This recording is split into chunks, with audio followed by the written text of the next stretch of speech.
Yes.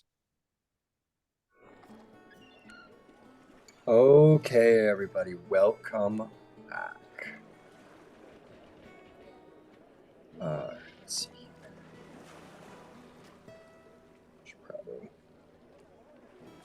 Yeah, he's unique. Okay, welcome back, everybody. Boy, you guys are in the ending. You guys have you're on some stranger tides, to be sure. Um, it is with Prince Elegarth of the Misty Forest that you sought the aid of King Melendrock of the Wild Elves of Toril, or at least of the Sword Coast. To garner you passage to Evermeet. We grant you diplomatic powers to do so, but warned it will only take you so far. The land is dangerous and protected by the gods themselves that recognize no decree on a piece of paper. It's not the power of kings that defends Evermeet, but the gods themselves. So, he advised you go to Waterdeep, find the best ship you could with an elven captain, and set your way off to Evermeet, and so you did.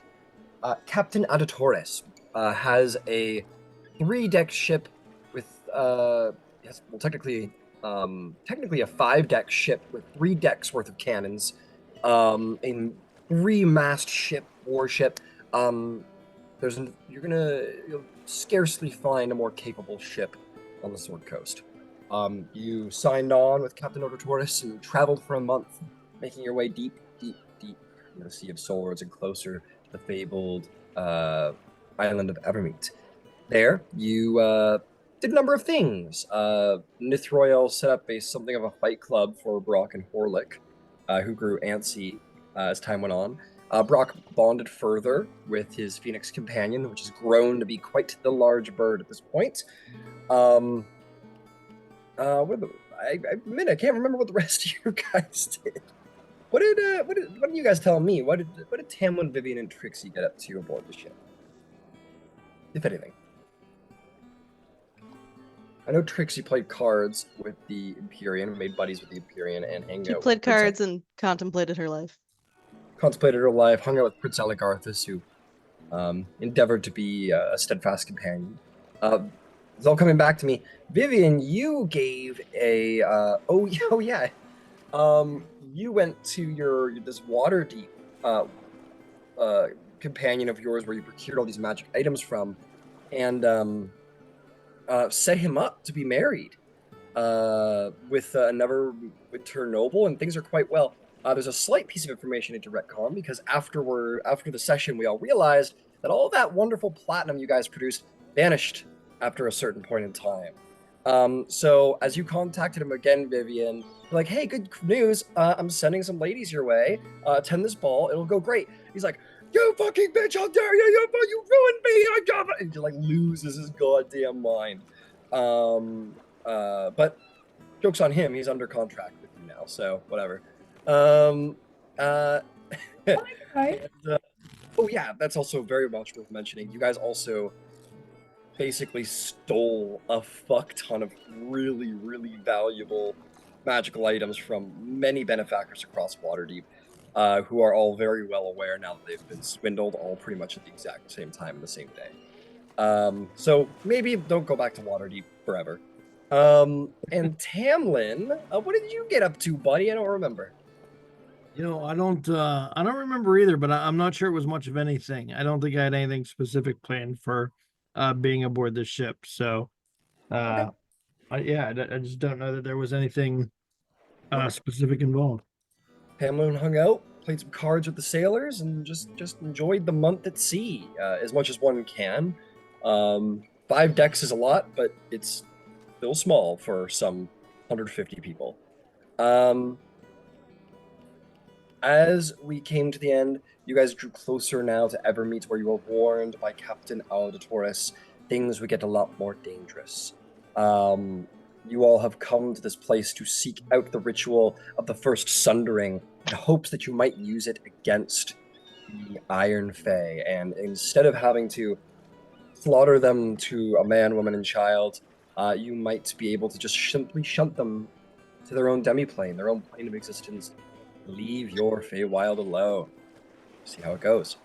And that is where we pick up today. You guys have been at sea for a month now. definitely got your sea legs. And you guys are coming up on Evermeet.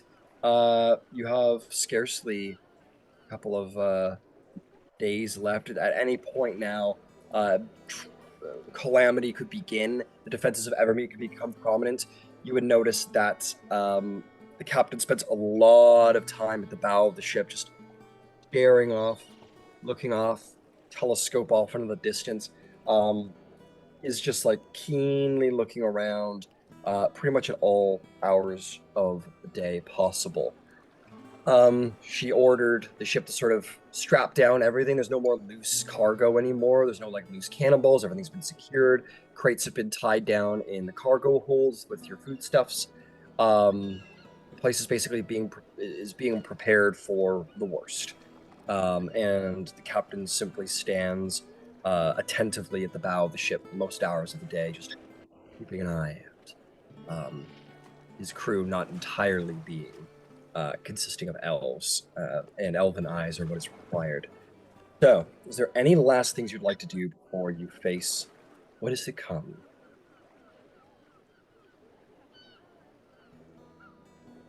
I think I'm about as prepared as I'm going to be. Prepared as you're going to be.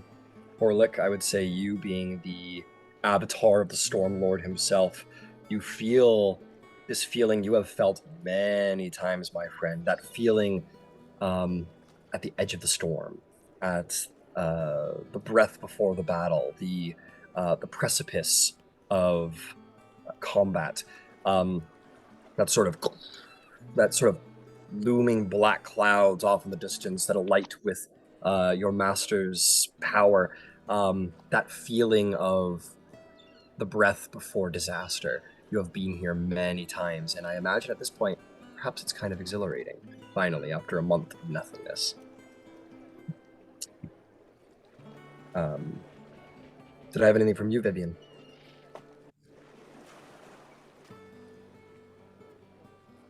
No, but she's probably contemplating the wish spell.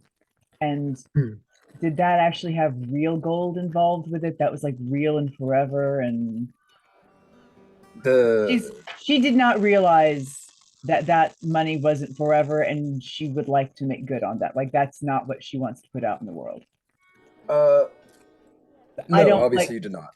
It was Mithroil's spell. She assured everybody that it was real, and then we'll just say that that's like the meta of the game, or not the meta of the game, but just kind of what came about of the game is sort of a new spell for Mithroil, perhaps, and didn't fully analyze or didn't comprehend the consequences. Was real.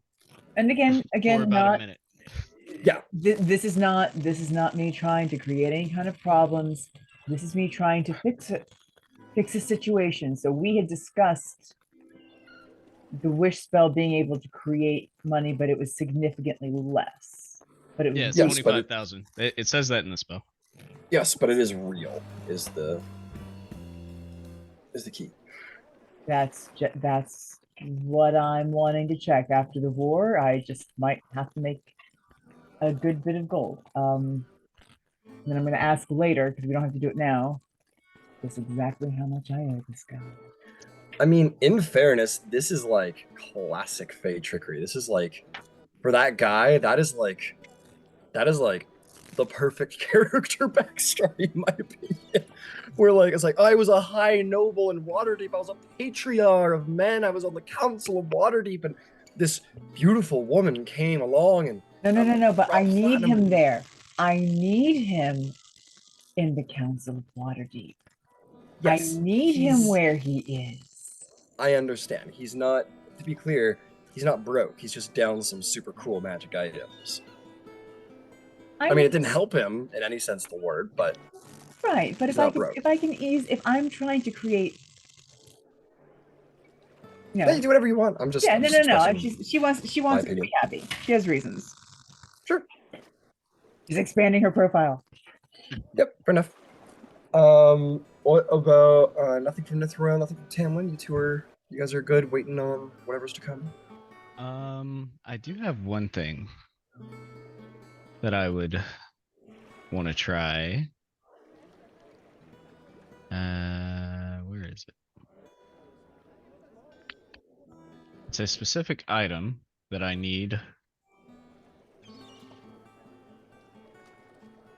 And oh.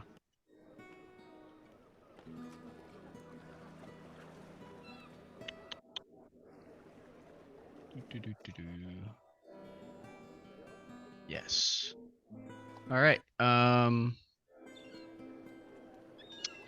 I need. I'm gonna send this to you privately.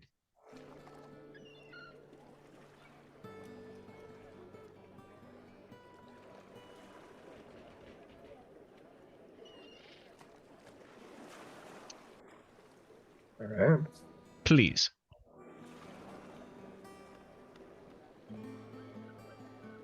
Ah. How do you intend to obtain this in the middle of the ocean? Middle of the sea. Check it again. Yeah, fair enough. Thought that might be the case. All right. Hold on.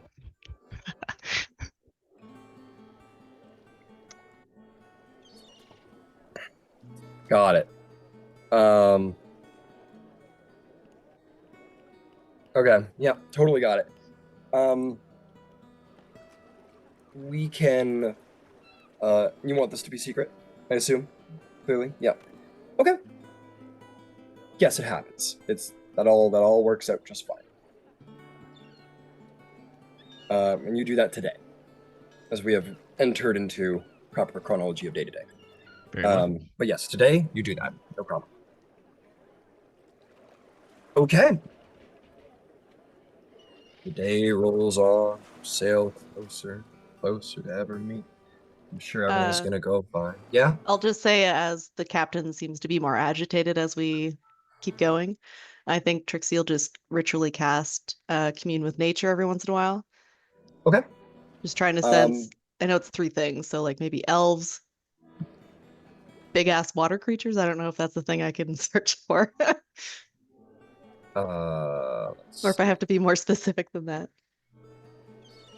All right, let's take a look. Because this will be specifics will be important. Knowledge up to 3 facts of your choice about any of the following subjects as they are related to the area. Yeah, I'll give you big ass scary monsters if you want. But And I then- will give it within the context of powerful celestials, fae, fiends, elementals, or undead. Okay. That's what the I assumed I had to specifics pick one say. of those. Is it just anything? Well, you could ask, as it says, you instantly gain knowledge of the 3 facts of your choice about any of the following subjects. So basically, you can ask a question about any of those 3 subjects. Or you can ask 3 questions about any of those subjects. I'm essentially just trying to ascertain if we're getting close to this incredibly dangerous area. Like, I know something's going to happen, but I don't know what, so. So why don't we say, yeah, you gotta be specific. Then, What exactly does Trixie ask of nature as she connects with it? are there any, other than on the ship, any celestials, fae, or elementals within a 3-mile radius or whatever? Is there a disturbance in the force? Is there a disturbance in the force? It seems that there is not a disturbance in the force within a 3-mile radius as of right Okay. now. She can just ritually cast this, so like maybe every half hour she just kind of does the same thing. She's just sending out like blips Yeah. as they go. Yeah. Okay, that's fine. So we'll say the same 3 questions that are just going to essentially be constantly up. Yep. That's recurring. Okay, what's your second question? Oh, I thought that was 3. I thought like I was looking for those 3 types of creatures. Is that Okay. I don't want to No, be like no. too crazy with it. No, that's fair. Yeah. So if you want to ask, if you basically want to continuously like commune with nature, so that you have pretty much a constant 3-mile detection, 3 to 2-mile detection of 3 nautical miles. celestials, Yeah. fae, or elementals. Yes, absolutely, no problem. Alright. Okay.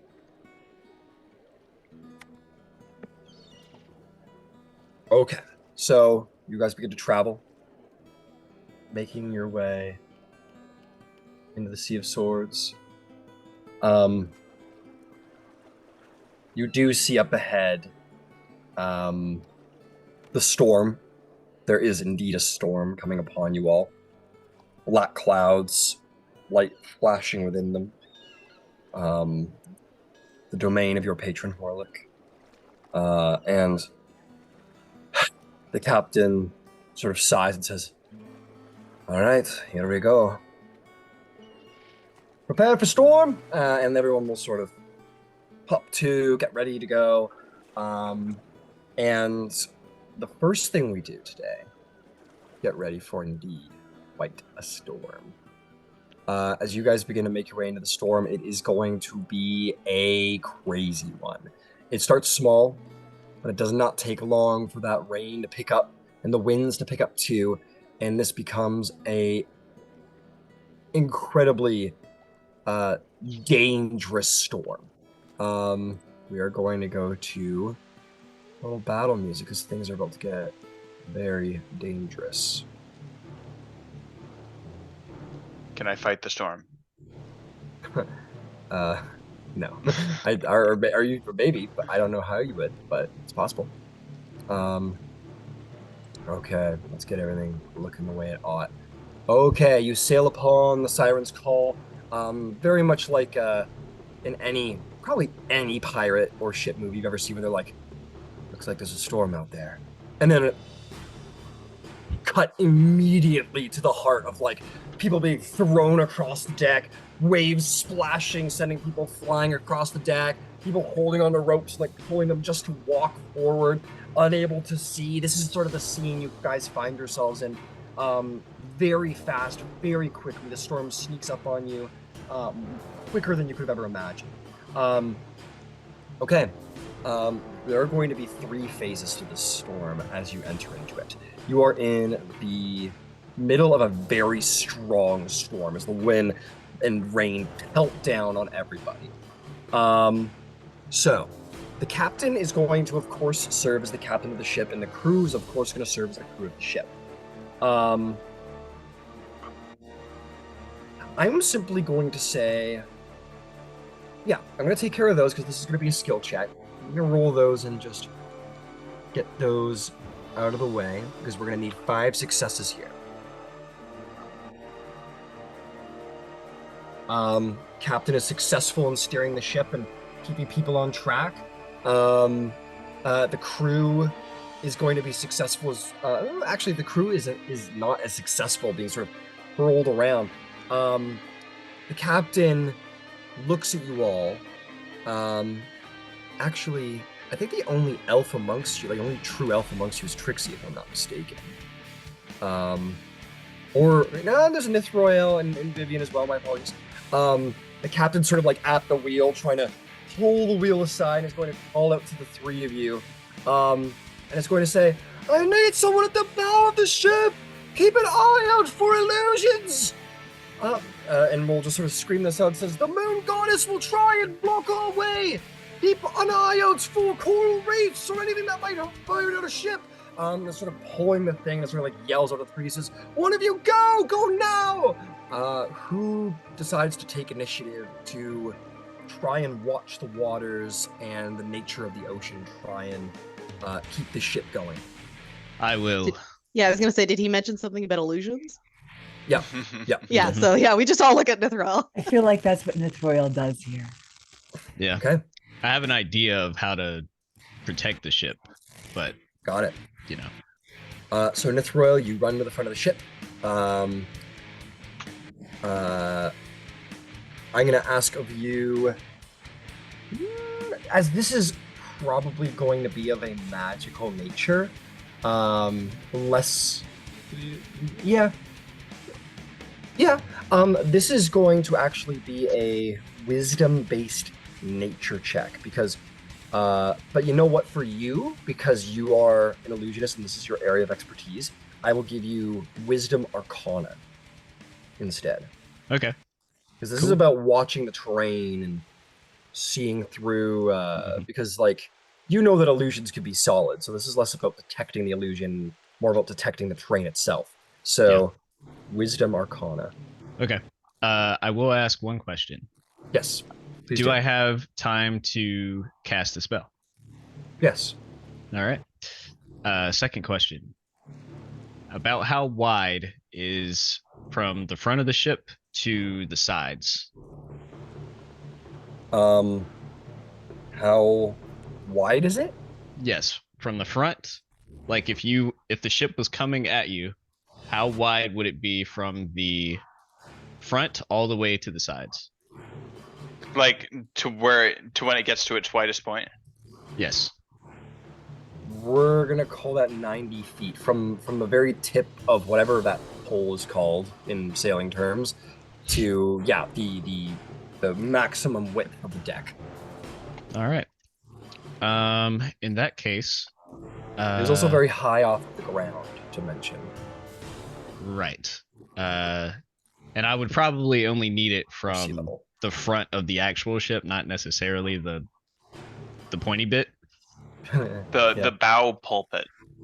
Thank you, the bow pulpit. Yeah. Like Yeah, excluding the bow pulpit. Yeah, okay. So you want like from the front of like the figurehead basically? Yeah. Okay, front of the figurehead to the widest portion, we'll say 50 feet. Okay. So 50 feet and then 50 feet again if you're making like sort of like a plow almost. Hmm.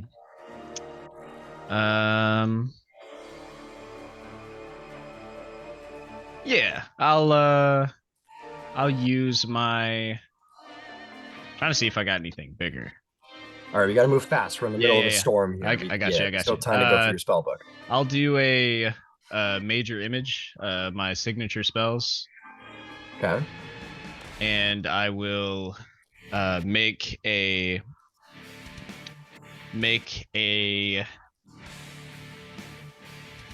illusion of an adamantine kind of shield at the front of the ship. Okay. And I will connect it with all these like rivets and bolts like to the ship itself, and I will make it real. Okay. Are you proficient with water vehicles? No. I want you to make me a flat intelligence check as you do this. All right.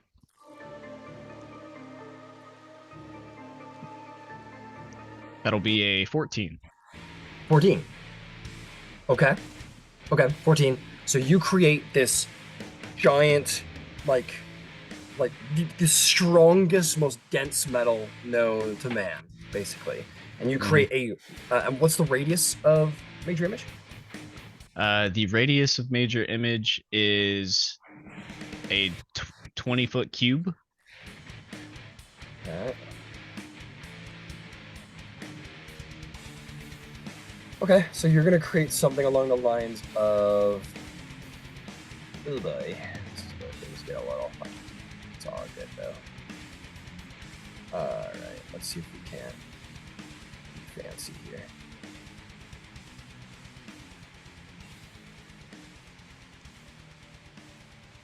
Okay, something like that. It starts at the figurehead and kind of lurches backward. As you create this, you feel this like as a humongous amount of weight is applied to the front of the ship, and the ship basically nosedives like into the water over a wave, and the front of the ship slams like almost half submerging under the water as you do this, and a huge wave crashes along the upper deck of the ship. I need everyone on the ship to make a strength saving throw.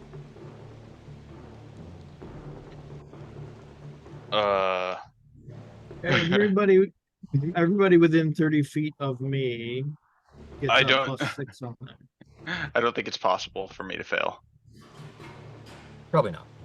Who's within 30 feet of you? I don't know where we are. Yeah. Tamlin, where are you right now?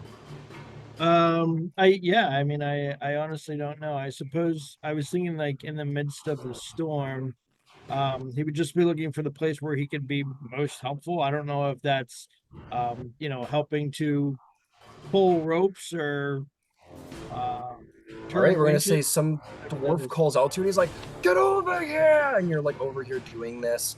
Is anyone near Tamlin during this? Is anyone able to reasonably be near Tamlin? There's a lot to do on the deck. I'm All hands on deck. probably doing something similar. Okay. Strapping stuff down, like the cannons, making sure they don't roll away. Got it. Near Tamlin or somewhere else? Shit. Okay. I don't have to be near him. Again, I'm Fair not failing this. I'm not falling over. Yeah. We're gonna say you're over here somewhere. I'm gonna say you're all spread out. This is a huge Yeah. ship. Well- You guys are easily the most capable people on the ship. Having you all in one spot on the deck is just not helpful. I feel like Um, Trixie deathly afraid of losing Brock. She'll be at least within 20 feet of Brock. Yeah, that's fine. We'll say Trixie, you're like, be careful, bro. And you're like, Which the strength check is definitely no. What? It's I'm just worried some about light Brock and I'm rain. just flying off the ship. Vivian would probably be close to Horlek. Okay, fair enough.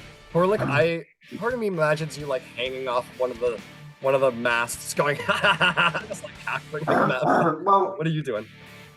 I was thinking I was either going to be at the front of the ship or, yeah. Oh fuck yeah, bud. How at the front of the ship? Are you like hanging off the front of it, Tagging or? it like that as the waves and storm comes Yeah, in. we'll put you right here, the madman that Yeah, you the get madman fucking that you wrecked. are. Just just like in the waves. I'm not there. Uh, Vivian's not Vivian's there. like, please be careful, like over here. And Nithroyal, you create a giant adamantine weight, strap it to the front of the ship. The ship dives. Does anyone roll below a 10? I rolled an 11. You managed to like grab onto something you don't. I actually completely go rolled a under. 12, guys. Trixie, you're Well, good. I succeeded on a strength Hell yeah. or strength check. But a lot of people on the ship almost catapult like seesaw, like people at the back where the stern is. Haha, I'm getting better. I got bow and stern down. I don't know the others, but you know. And then the other ones will sort of just like, again, like almost like catapult seesaw style, like 10 sailors just sort of go flying through the air and land, scatter across the deck. One or two of them smash their skulls off of solid items and are maybe dead. People are trying to like pull each other up. Blood sort of washes around your feet, Nithroyal, as you sort of stand up after creating your weight. Yeah, I probably could have just had it floating as my illusion, but you know, whatever. So I rolled a. You said it was what kind of arcana? Wisdom Arcana. Wisdom arcana. So if you're proficient with Arcana, it's just a wisdom you're proficient with. Okay.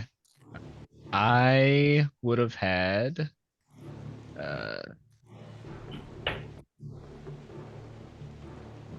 24. 24.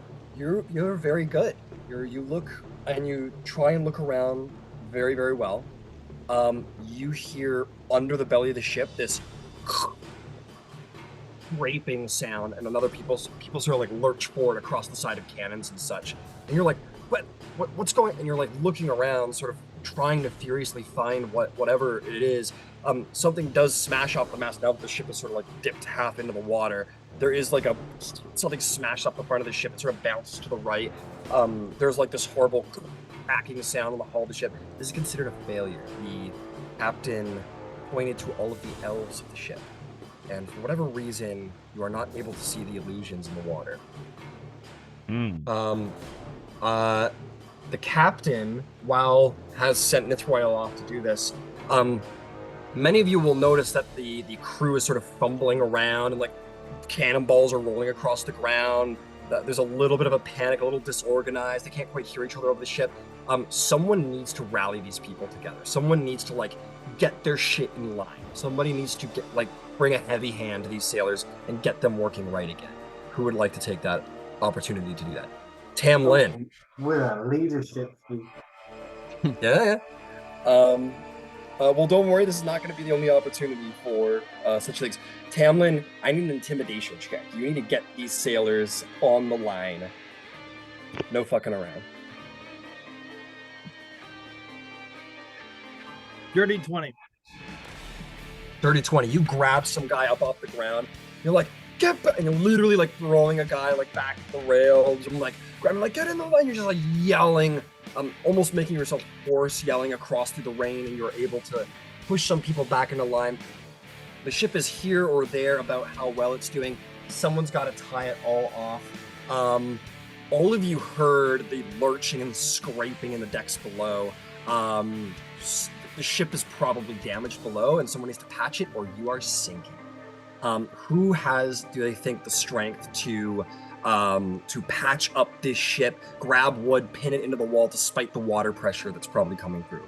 Who here has the might to do this? I have no idea who that could be. Who could possibly? Whoever could save us. Who could save us? Trixie. All right. Yes. I'll do what needs to be done. Brock just walks down. He knows it's his time. You see that there are like a number of maybe a number of members of the bosun team down there, like holding wood, trying to hold it to the walls. Water's like high pressure blasting into the side of their faces. They're like, ah! One man is like holding another man who's dead. He goes, he's dead. What are we gonna do? As the head bosun was killed at one point, and there's these big holes in the side of the hull. Water's filling in fast. I need you. Are you proficient with carpenter's tools, bro? I am not. I need just a flat strength check. If you wish to rage, you may have advantage. No skill, all strength. I'm afraid if I rage, I'll punch another hole in the boat. You have to. Are you going to be able to? You don't think you can use your rage to save, only to slay? I think if I used my rage, it would wind up slaying instead of saving. Fair enough. All right, go ahead and make me a flat strength check. Strength check. All right. Yep, strength check. I Flat gotta. strength check. I gotta So, be yeah. It's a strength. It's a strength. Sorry. strength check. Yep. Gotta use a real gentle hand. Hey, it's a natural 20. Hey. He's like, he's dead. He's like, For 29. and then 29. You just like step over the body of the previous bosun, and like put your hand on the guy's like, I can't hold it, and then your hand just hits the side of the plank. And he like looks up at you, and you just kind of like not too hard, gently push him aside, fearing your own might. And you just like grab a nail at the end of your hand, just like pin it into the wall. No hammer I required. push it in with Slowly into the wall. nail, with one claw. You just put a nail in, you like headbutt it in, like absolute. Well, you're aware, Bear. Your skin is impenetrable, basically. So you are literally like put them. You're like they're like putting nails in position. You're just punching them in. And by the end, you guys have you have probably single-handedly saved this ship, Brock, from completely sinking. And you know what's funny about it? What's that? Even if I didn't roll a nat 20, I have indomitable might. So if I fail, It becomes a 20. it becomes 29 because I have the belt of Storm Giant strength. That's right. You are. So no matter what, it was a 29. Yeah, you're a mighty man. Okay. So during the course of this, you guys succeed and you keep the ship going. However, the ship did sustain some damage.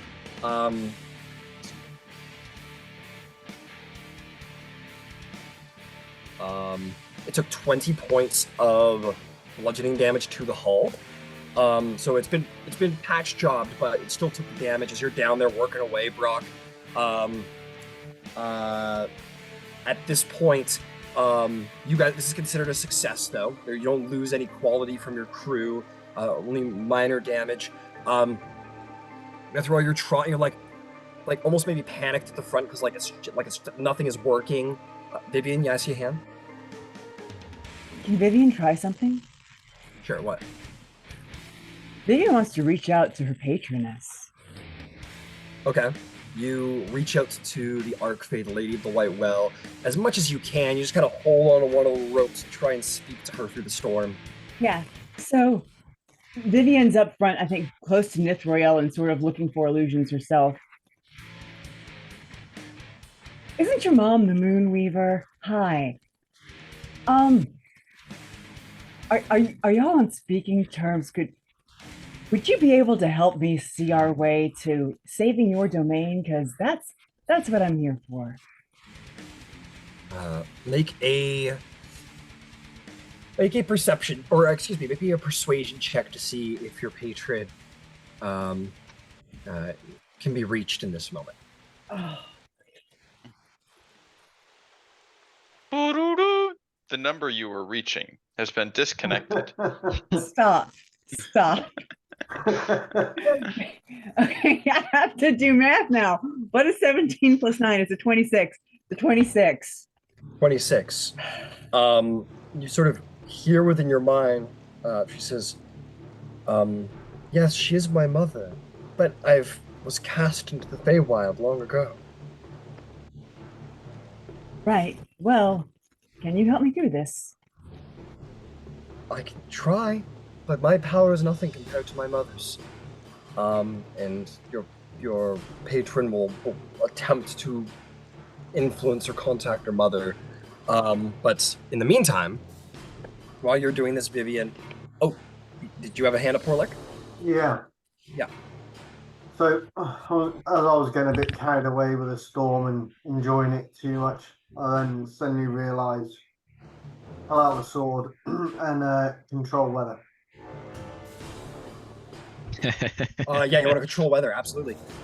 You're at the front of the ship, and we'll say that like you're sort of loving the storm and being in it. You kind of like maybe you kind of like look down and see like the dark coloration sort of flow past your feet as it flows back into the ocean from the damage the ship took. And you kind of are like, oh, we're not okay. Like this isn't just hard work anymore. People are probably dying. And you kind of like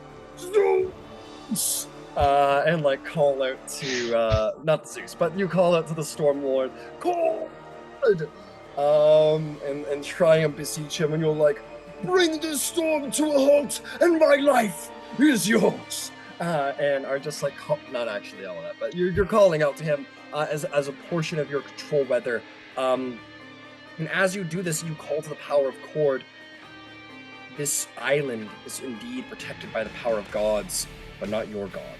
And your god is on a different plane. For whatever reason, the power of the storm surpasses your own in this moment.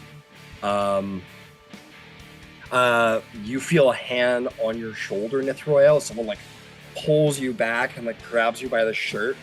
You see the captain, and she goes, "What are you doing? You're getting my ship destroyed!"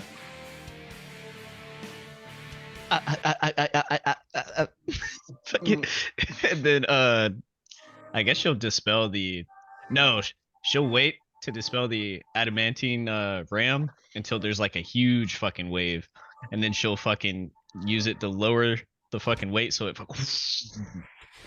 So that the ship goes down under the wave. no over it. Okay. Give it extra So lift you- at the front. Yeah. So just okay. So there could be a lift at the front. Okay, I understand. So yeah, sure. You guys are like she's holding on to you, and you're like, "Good day, folks." And you two like both like look at the same time, and you see this big wave coming, and she's like, "Oh fuck!" and like pushes you away. And she's like, "Everybody brace!" And then before you snap your fingers, and the helm comes off. Everybody sort of lurches. The whole ship goes, and like. The back goes sort of up, and everyone make a strength saving throw.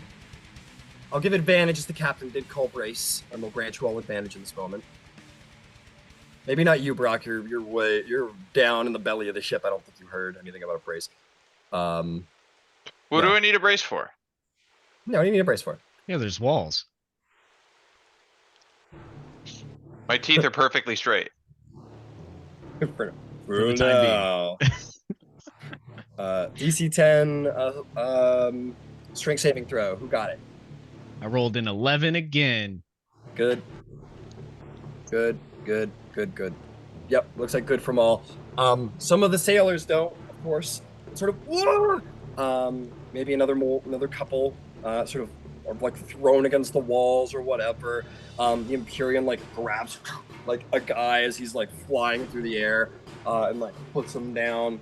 He's literally just like holding onto the rowboat. He has this look in his face. He's like,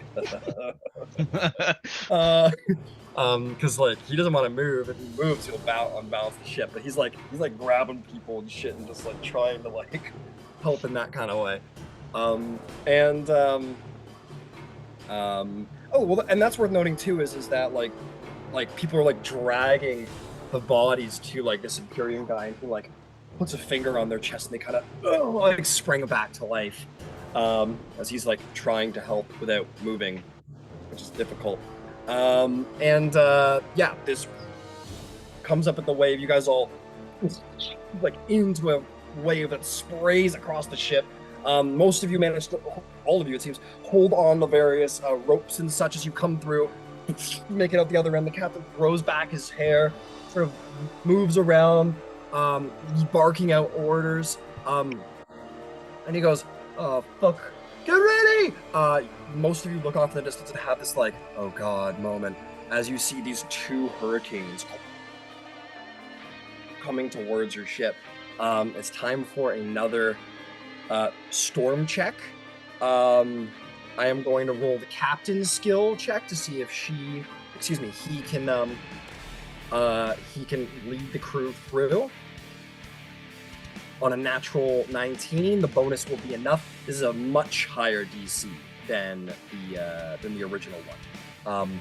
But gets through, sort of directs them like, ooh, he goes, "Full speed ahead, right through the mat!" And he's just like calling out orders, commanding the deck. We'll see if the crew is able to keep up with the captain. That's cocked. Oh god, oh, that's crazy. The crew just isn't keeping up. This is a good crew, but this is a harsh storm to try and bear through. Yes, Trixie? Can I cast control winds into the sails to push us through quicker? Yes, absolutely. You billow them through the sails. I will say that'll give advantage to the crew check. Because you're saving them some time for having to like reset the canvas. Unfortunately, it doesn't do the job. Yes, Tamlin? Can I, just in general, I don't have anything specific in mind, but Tamlin, I guess during this time would be just attempting to kind of, assist the captain and whoever's running the crew in like kind of keeping everybody in order, directing people into place, keeping people calmed down, like trying to maintain some semblance of crew order. Yep, absolutely. I'll say that you're still doing that as of last time, still trying to like keep people on the line.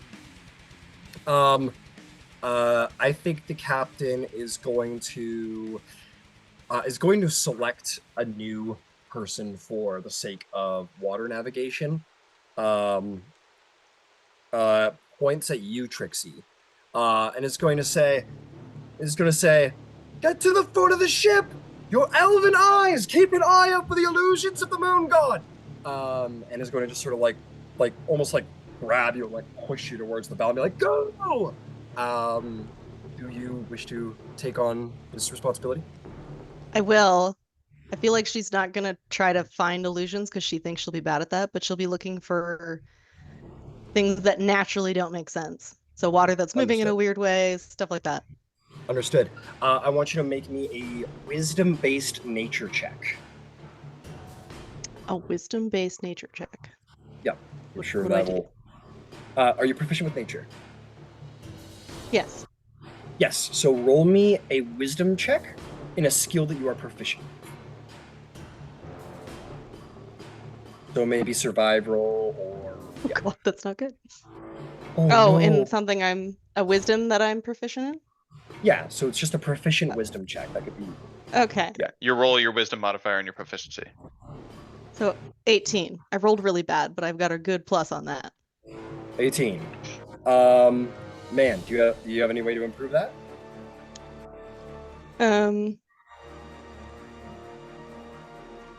I mean, I could conjure Got an inspiration? I could conjure up some naiads and send them in the water. And they could like look for the illusions. Sure. Yeah, if you want to do this, if you think it'd be helpful, yeah. I don't know now, but yeah. That's what she does. Okay, you conjure these naiads into the water, and naiads are fae, to be clear. They are. Are they elves? I don't think they're elves. I'll look them up.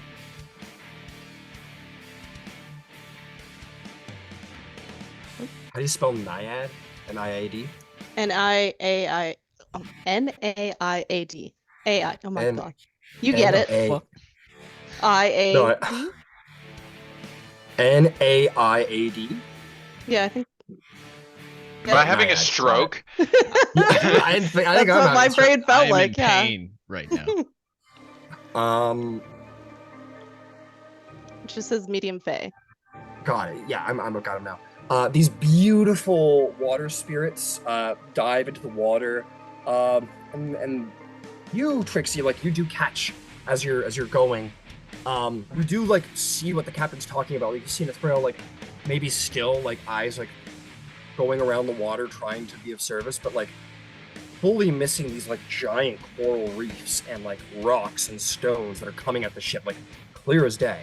Send the naiads in the water to provide you some support, but they're going, but what are we looking at? They're like yelling in panic, and then one of them gets like basically apparently blindly swims right into one of these like coral rocks and is just like taken out, and she like vanishes into the black of the water.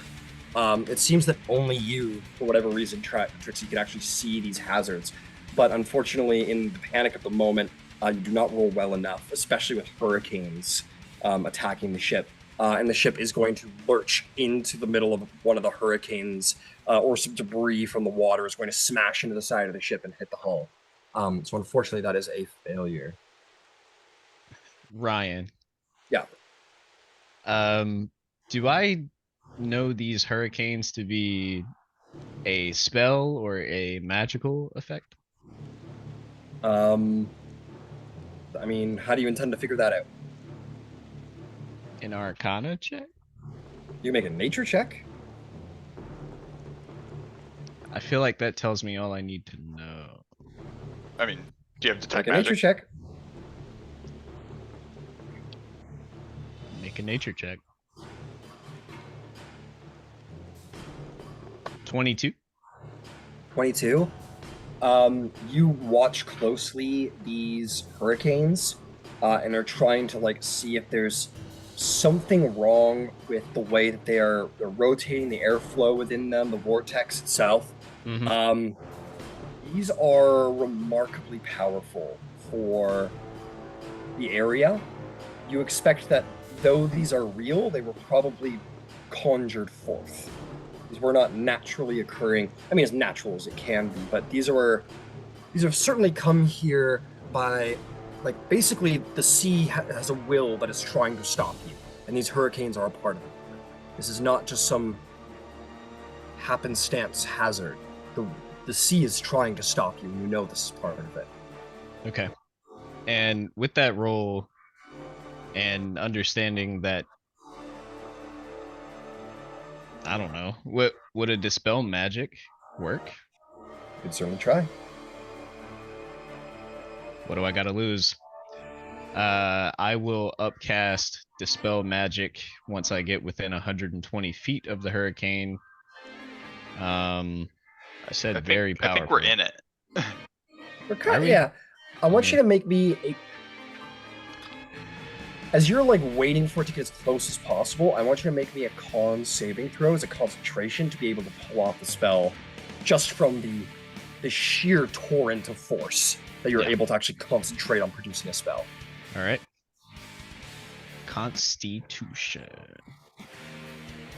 Inspiration.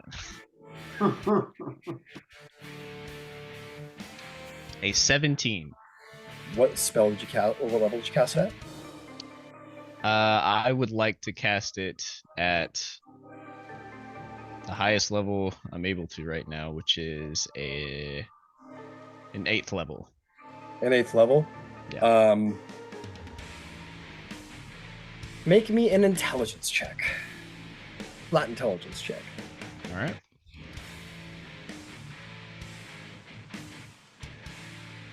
That'll be an 18. An 18, you cast your spell. You're like trying to, and you like bring your hand up and like remember the words by the will of your, just barely the words sort of slip into your mind that you need to say, and you push forth the dispel magic. And very much so, the spell hits the hurricane and sort of spins around, and like the magical force you put into the spell comes back and like throws you across the deck. This might have magic in it. It might have been possible, but this is a powerful, like nothing you have ever felt before. So much so that it actually feeds back into you, and you're thrown across the deck. Damn. Yeah. Okay. Moving right along. Brock, that ship took more damage. We need a strong bosun. Can you make me another strength check? There's more holes.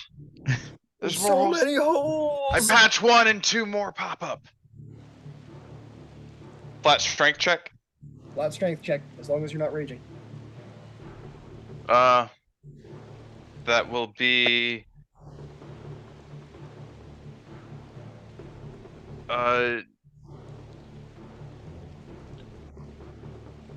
13 plus 9, 22, which is 22. but 29 with indomitable might. 29 with Indomitable Might. You needed your Indomitable Might. You're now trying to push it in, but like this isn't just water current anymore. This is like vortex, fucking typhoon water now. And even you, Brock, are like, you're like trying to push them in. And it does take the extent of your might to push them in. And you're doing good though. Doing good. That is going to count as a success. Once more, we find ourselves at the precipice of success or defeat. Hamlin, you're doing a good job there, trying to throw people on the line. But this is a big ship, and we need more people who can lead men. Hamlin, you want to make the attempt as well to try and like get these guys in line. Me? Yeah. Or sorry, Horlick. I was looking at Horlick and I said your name. I apologize. I thought you meant Horlick. Okay. I meant Horlick. You're already doing your thing, so Horlick, you turn around and see, men who need to be put in line, and you've worked with men who need to be put in line. So let's see. Intimidation. 26.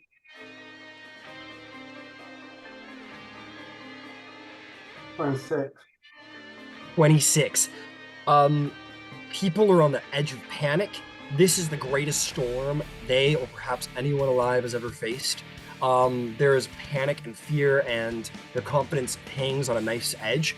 But you, Horlick, are mighty, and your force of personality is more. And you are managed to like you almost call upon the storm itself and like show like that you are the storm, and that if they listen to you, they will live, and they believe you. They get themselves back in order, and this is going to be considered a success. After 2 hours trying to survive this gale, I want the whole party to make me 2 con saves.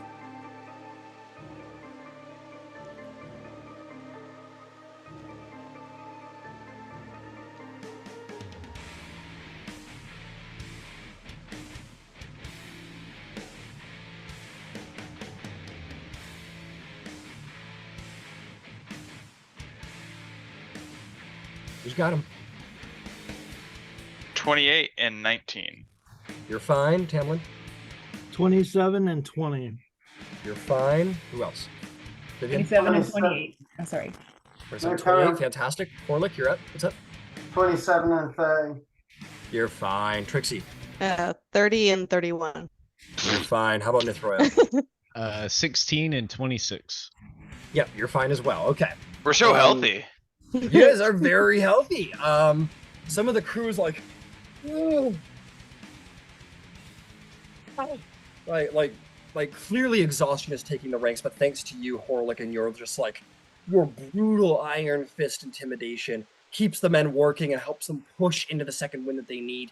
And lo and behold, after 2 hours, your bodies are sore. Adventurers are sprinters. Let's be honest. A combat happens and it's like, and then it's over, right? This is like 2 hours of hard motion work, and as you guys make your way through the storm and the gale calms into a heavy storm, sailors are laying on the deck trying to breathe, but you're all standing there, having made the ship through this. That was considered a success, though the ship did take damage.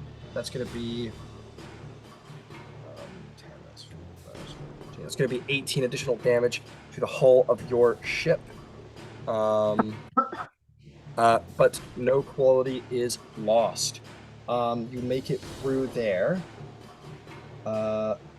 Amazing. The crew sort of they kind of like very weakly ring out, and actually they don't ring out in celebration at all. They're exhausted. they just kind of like lay about the deck. Some people like keep trying to work and like tying things off with like labored arms. You expect that maybe their arms and legs are on fire, and you make your way out of the heavy gale into sort of a lighter storm. The danger for the moment has passed. The captain will sort of like shout out, and he's gonna be like, he's gonna say, "I want 10 men on this deck. Everyone else, take leave. We will see what else the gods have to throw at us. But we made it." And you guys have succeeded in this phase of entry into Evermeet. Yes, Tamlin. Can I sort of make my way around the deck and around the ship and try and bring like some physical comfort to just weary sailors, basically lay on hands type of stuff. Lay on So hands, you all right. wanna lay on hands with the sailors? Oh, hell. Yeah, I was like, oh, that kind of physical comfort. Roll con save for scurvy. No, I'm kidding. I'm kidding. You go over. There's a little lay on hands. I am going to say that was a pretty nasty storm. Let's see, 1, 2, 3, 4, 5, 6. So that's 10. With only 4 failures, so I'm gonna roll a D40. D40. The forbidden die. My favorite rapper, D40. Not to be confused with D12. Or E40.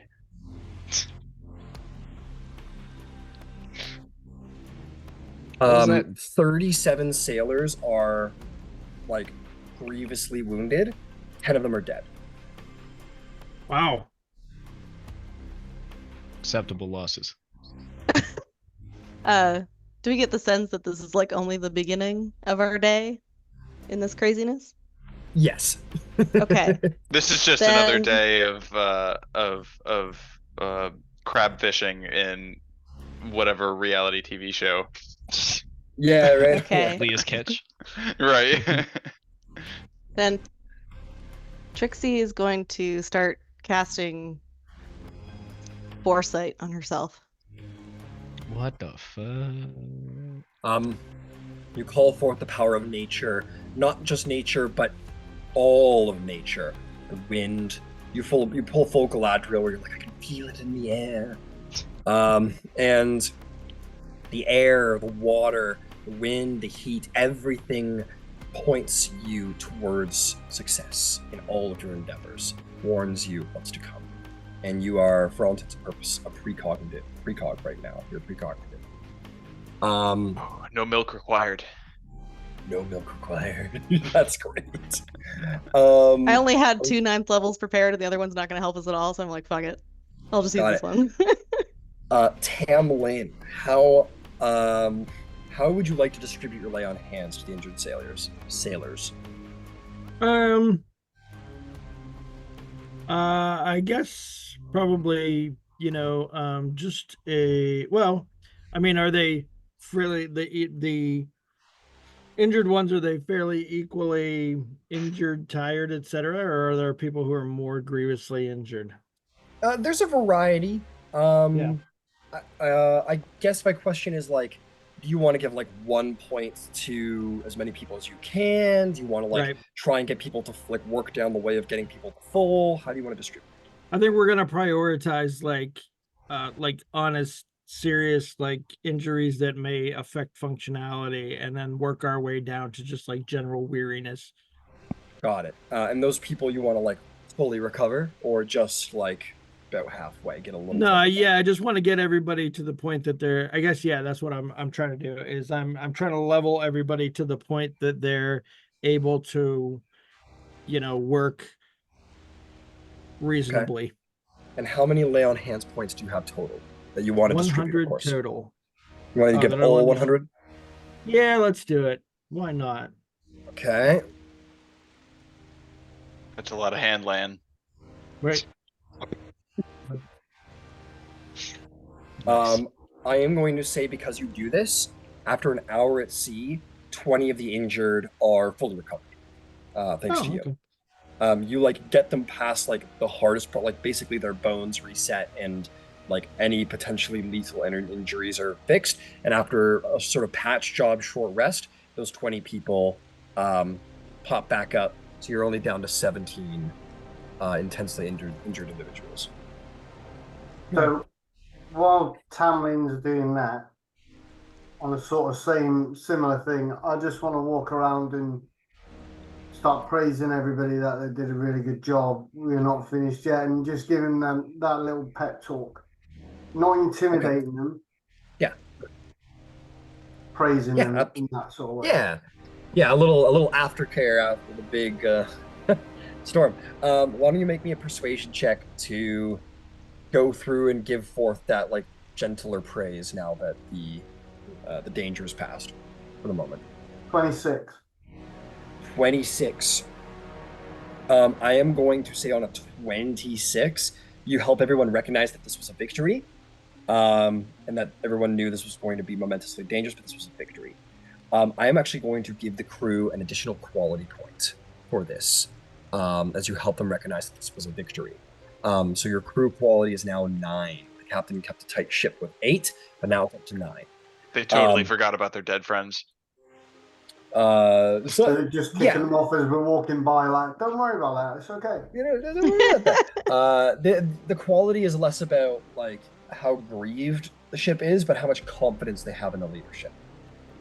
So in this moment, you help them recognize that the captain did a good job, and all of you are there to bring that confidence home.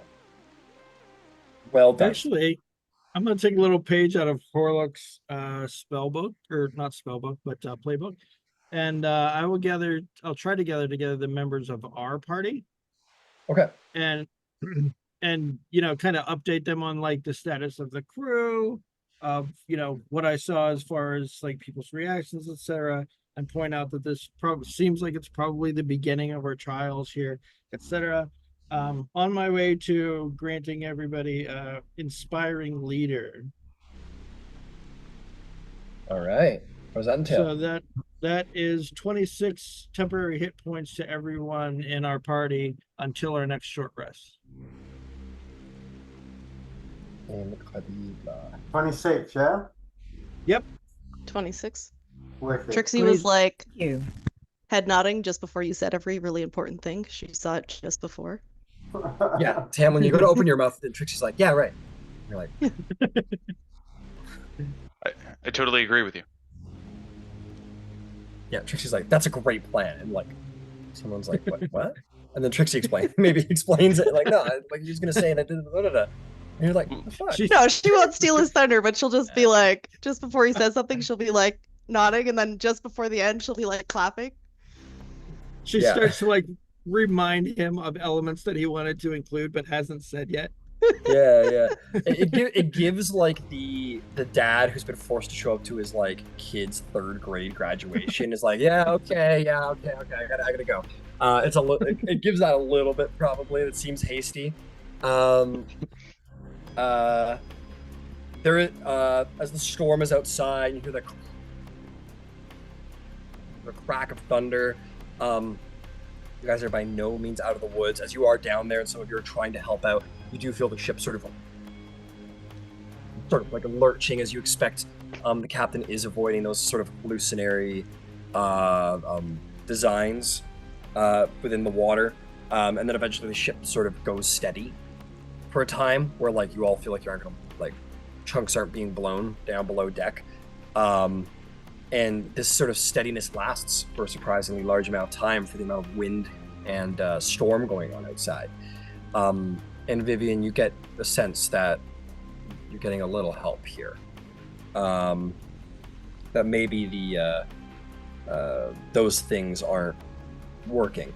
I'm gonna say at this point, as you guys are all gathered together in Tam, when you kind of finish your speech and whatever, the captain is going to come over and is going to like grab you, Nithroyel, by like the shirt and like throw you up against the wall.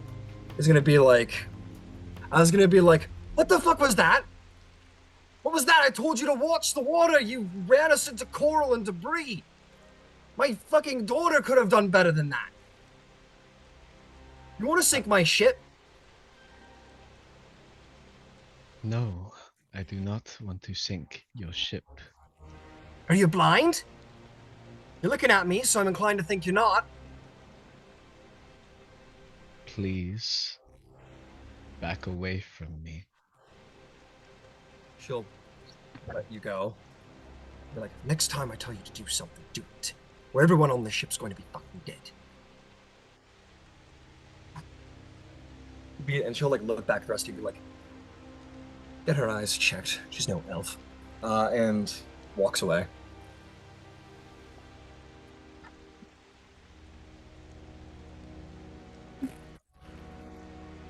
And Nithroel will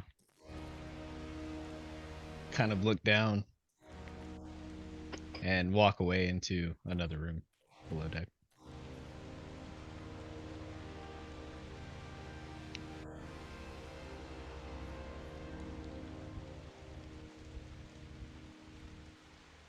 Okay. There's nothing else. As we'll progress on the sea, feeling the lurch of the ship. You've hit storms in the last month, but not like this. Is there anything anyone wants to do before? There's probably not much time before anything happens, but is there anything anyone wants to try and do? I'm probably checking on the patches, making sure they're still holding water.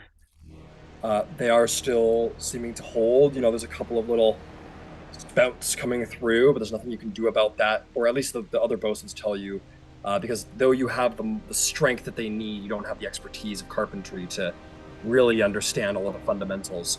And they'll tell you that like they're going to have to get to a proper port in order to actually patch that. They're going to need to berth the ship. Can I use my my plates of glacial winter? Can I like freeze the water in these leaky spots? Nice. Yeah, they're like, well, there's nothing to be done about it. You're mighty, but we need to blow up the ship if we have any. What are you doing? You walk over and like put your hand like up against where like, and at this point it's like really well patched. So there are like spouts of water that probably will demand that like a crew of like 5 people come down here and basically bail water for an hour, or half an hour, whatever, until it's empty. But in this moment, you just kind of put your hand on the wall and it freezes into like solid ice. In this moment, they kind of like watch you as you make your way around the ship and just like plug all of these like there's many of them, so they add up, but they're little holes, and you just like plug all of the holes across the ship. This isn't going to recover damage, but this is going to stop any flooding. And if anything pops up, someone can come find you and you can patch it up quick. But they all like look at you like you're the fucking messiah of like bosunry, as you just like do that. And they're like, who are you? He goes, I'll tell you who he is. He's the Winter Bear. Look at it. They go, Bosun Winter Bear, huh? I like it. I like it. It's just a temporary fix until you can get this ship to a port. Saves us from having to bail water. We'll take it. And they're like, basically, Brock, as you wander around the ship, you're gonna have like a posse of like the bosuns are just gonna like hang out with you. They think you're fucking awesome. You're like the coolest kid in the school right now. You have like a group of like 5 or 6 dudes who just follow you around, and if you're like, could you get me like a drink or something? They'll be like, oh yeah, whatever you want, and they'll like go take care of it for you. So you just have like a group of buddies who just like hang out with you, and they've basically like without words like elected you the new head bosun. I accept. Somebody had to do it. Except what?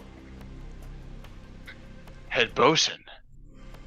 Oh, you want to be the head bosun? You were thinking it, weren't you? You're a mind reader too, eh? And he kind of like slaps her shoulder, and they're like, oh, Winter Bear's a mind reader too. All right, head bosun. And the captain fully gives his consent. He like hears like they're like, you should have seen it, Captain. I've never seen a man that strong before. And they're like going off. They're like, okay, you can be the new head bosun until we rehire. And they're like, yeah, and yeah, you're absolutely instated as the head bosun of the ship. The captain like actually asks you like, are you like sure about this? Well, not permanently, No, of Just- course not permanent. just for this voyage, but Right. no issue. Do you know I- how to I- use? Are you a carpenter? Nah, none of that's necessary. I guess not. Well, if you need any advice, just ask the boys. They do know about it, but you're well, you've got enough recommendations. I'm not gonna have any problem with it. As long as you keep the ship afloat, I won't have any problems. That's my goal. All right. Well, you'll like shake your hand, and you're like, all right, head bosun Winterbear. Well, you're sailing now. You got a nickname. Suppose I am.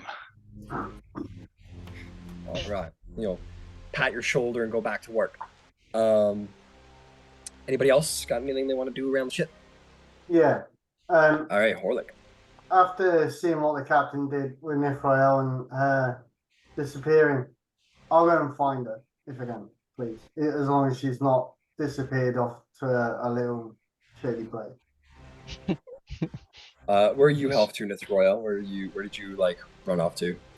There's not a lot of there's no rooms on here. The only rooms are like the brig, the surgeon's quarters, and the captain's Just got quarters. Which is, plane shift. yeah, you could teleport or plane shift off somewhere. It's entirely absolutely. Being a wizard is so interesting. But I need some alone time. Goes to Italy. fucking Trixie's like in the middle of a hurricane, like scrying and like scry on Nithra, and I'm sitting at like a fucking like in the middle of the at the Ken streets of house. Rome. Yeah, some shit. Is that the Like- Ken house? Sipping You mimosas. brought the Kens to Rome too. Are we there Yeah. yet? Yeah. I That's why archmages are so feel. lazy. Just Yeah. teleport everywhere. I think she would definitely be someplace for privacy. So maybe the brig, or not the brig. Locked yourself out. You lock yourself in the brig. The crow's Wherever nest. there isn't any crew around, and they might be could in the f- bottom. You can find a corner. You can like find a corner to sit in. If you really like, just like want nobody, you could probably go to storage. But there will be like bosuns and people coming. Actually, storage is pretty full of the bosuns because that's where most of the damage happens. So the ship's pretty full, but you can find like a corner. You can find a corner. You can find a table on the mid deck. And just kind of sit there by yourself. Okay. Yeah. So that's where I'll Not a be. lot of not a lot of absolute privacy on a ship, unfortunately. Yeah. And you find, and easily enough, Horlick, you run into Nithrael. Nifrael, I've seen what the captain said. Listen, sometimes it's easier to do the simple thing than to try and think about what is more dramatic thing to do, or the biggest thing you could think of. Maybe just a simple spell of, I don't know, guiding the way, lighting up the path in front to help might just be as easy as putting a big fucking iron plate on the front of the ship. So, we need you. You are one of the most powerful magic users on it. So, move your ass, get at the front, and be useful. Don't overthink it. That is not the reason that I failed you all. We haven't failed us yet. We're still alive. We've still got time to go. And we'll need you within that. So again, go and be of some use.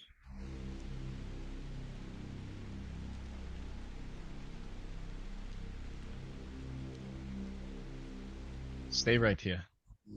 And then she'll just kind of point to different areas of the ship, and she'll message Cantrip the whole party and tell them to sit around her. You eventually find there's a lot of people on the ship, and when you're just blindly shooting out messages, you're like, "Is this Vivian?" And he's like, "What the fuck?" And you're like, "Nope." But after like a minute or two of just like shooting indiscriminate messages around the ship and being like, "Is Trixie like 30 feet away from you, perhaps?" And then like Trixie's like, "Oh, don't worry, I'm like and like has already Already on the foreseen way. has foreseen this was going to happen, like jumps in the way of your spell. But yes, eventually you greet the party with message after a couple of missed calls. All right. If the party wishes to assemble, of course, that is. Oh yeah. Rock and his like 10 buddies show up. So, They like dust off his seat for him. well, pull it out a little bit further. Yeah, whatever you want. He pulls it out. All right, good. Rock, could you tell your groupies to vacate the area? I'll wave them off. Yeah, let's know what you need. And they will like go sit on the other side of the area.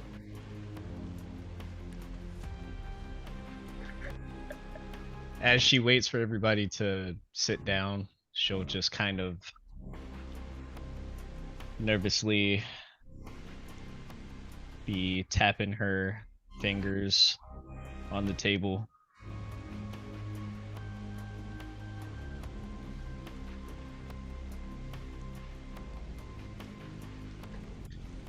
And once everyone is here, you'll all notice that she has an air of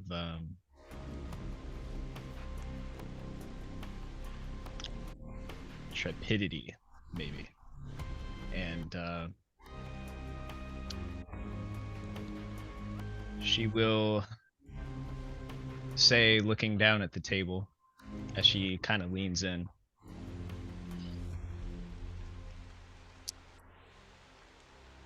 there is something that I have not told you all about me. I am not sure if some of you have already ascertained. And she'll kind of look at Trixie.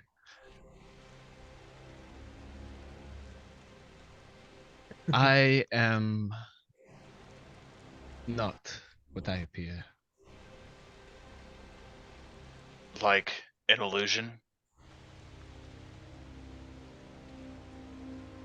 That's a bit too on the nose, don't you think? Yes. Yes, I do.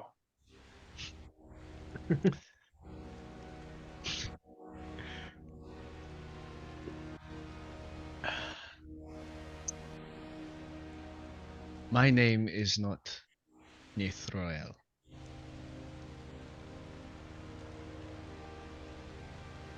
And the woman that you have all come to know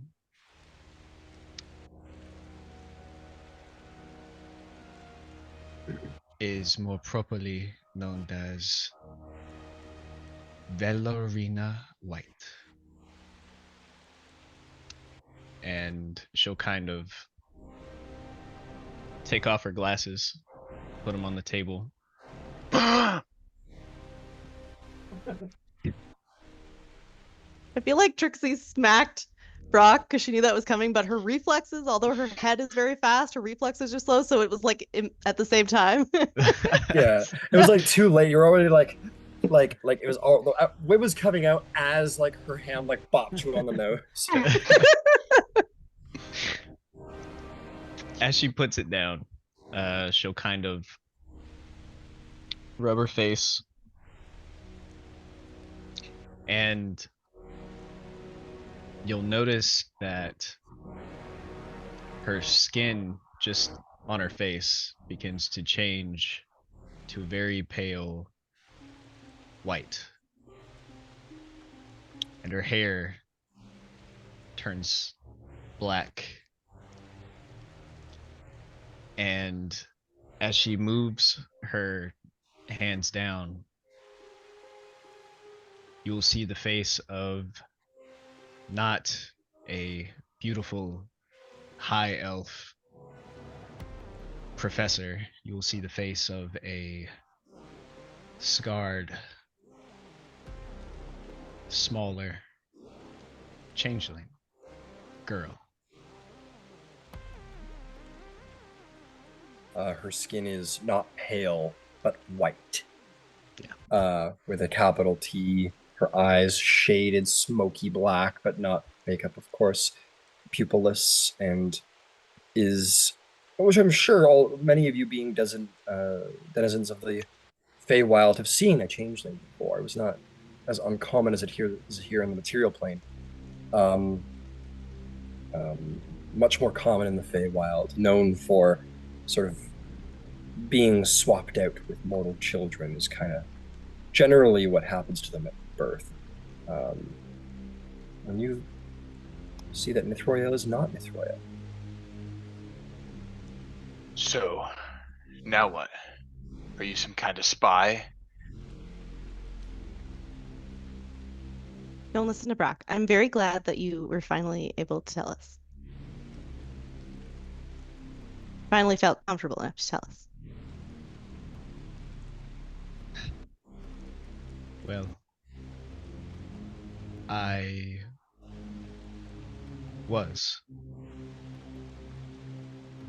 See, the Ice Queen, she needed a individual. Oh, actually, yeah, her voice changes too.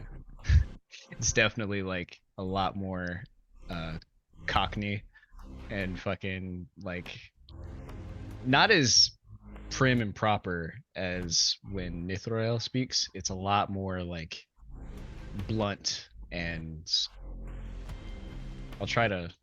I haven't. Oh yeah, hit me with it. Yeah. Do it. I want to hear it. Come on, give me your best Oh, I'm cockney. sure you'll love it. I'm Come sure on. you'll love it.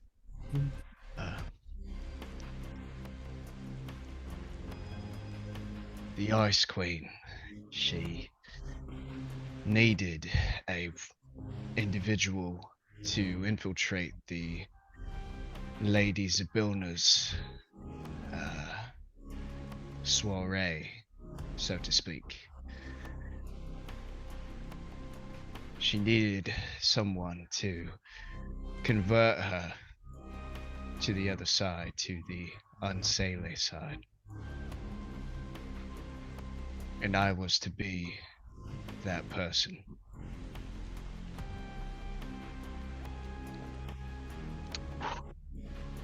Before you have any reservations about me, you should know that with being under the wing of Our Lady, gracious as she is, Zabilna, I have seen the error of my ways and the power that is able to be bestowed.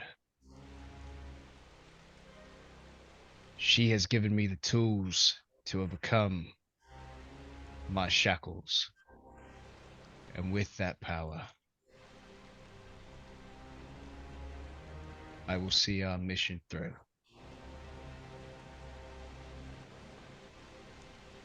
That's all I need to know.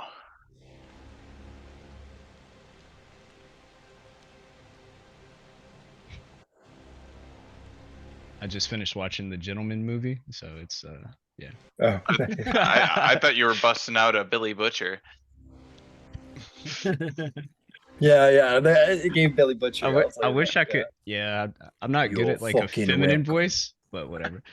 But Well, I mean, changelings. I think are, well, they're changelings. They could be whatever they want. yeah, yeah. So And her voice is like kind of raspy and like, you know, like very stark Yeah. difference to Mhm. how hers is.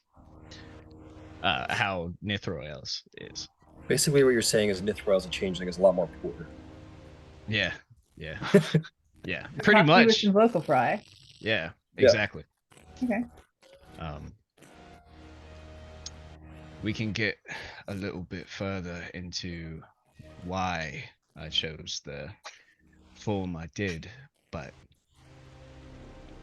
and then she'll kind of crack her neck, and then she'll go back to the Nithroel form.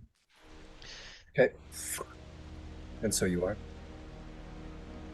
But to limit the amount of distraction, I just wanted you all to know that that is the reason why I could not see the illusions set in place, and Trixie can.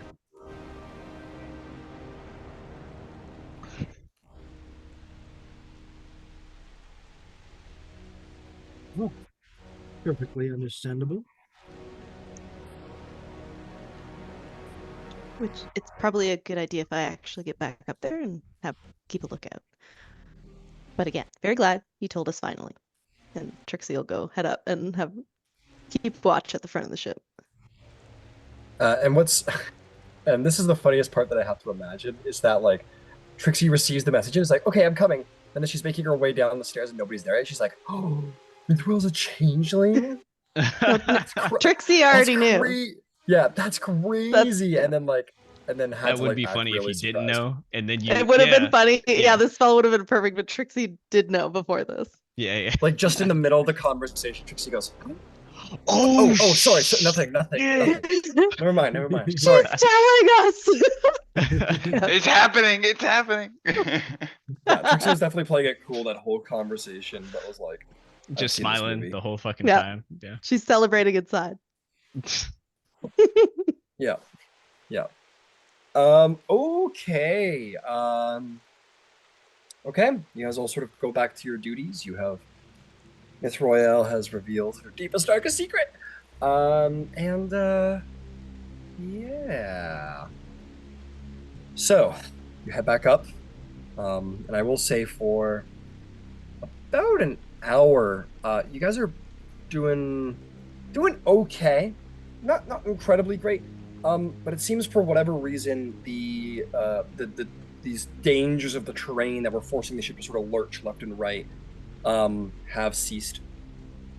And the captain is like super suspicious of it. He's like looking off the deck and is like telling people like keep a close eye out. Is basically expecting a trap of some kind of this, so like very clearly, and he's like looking out. He's not trusting it.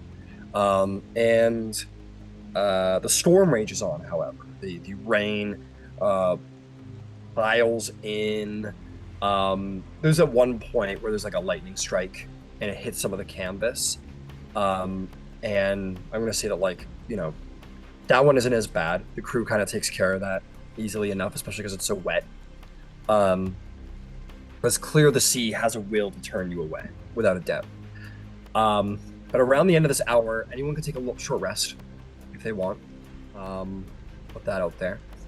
I'll give you guys a moment. I'll give you like a minute for that if you need. Some of you might not. But you all pull back. The Empyrean remains there, sort of in his little ship. Actually, we'll say on the deck of the ship, he's like taking a very gentle step so as not to knock off the ship, and he like takes the rowboats and like off into like the water, and like in the other end, and puts it back down. Then he like sits back inside, looking around. I want to get a stab lock out now I think of it.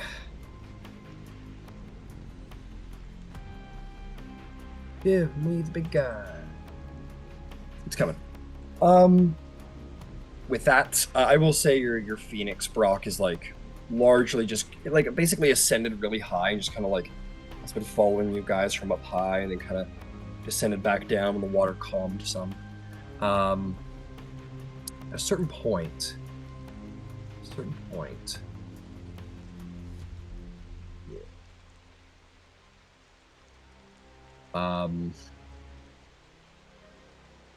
Yeah, the captain is going to. Who is anyone hanging around the captain? Is he at Would the front of anybody the be ship? hanging around the captain? Sorry. Vivian might be. Is he at the front of the ship? Yeah. For now, when things are calm, yeah. I don't know where I So- would be. Vivian, Trixie, Yeah. you guys kind of maybe make your way over there. The captain's like looking out, shaking his head.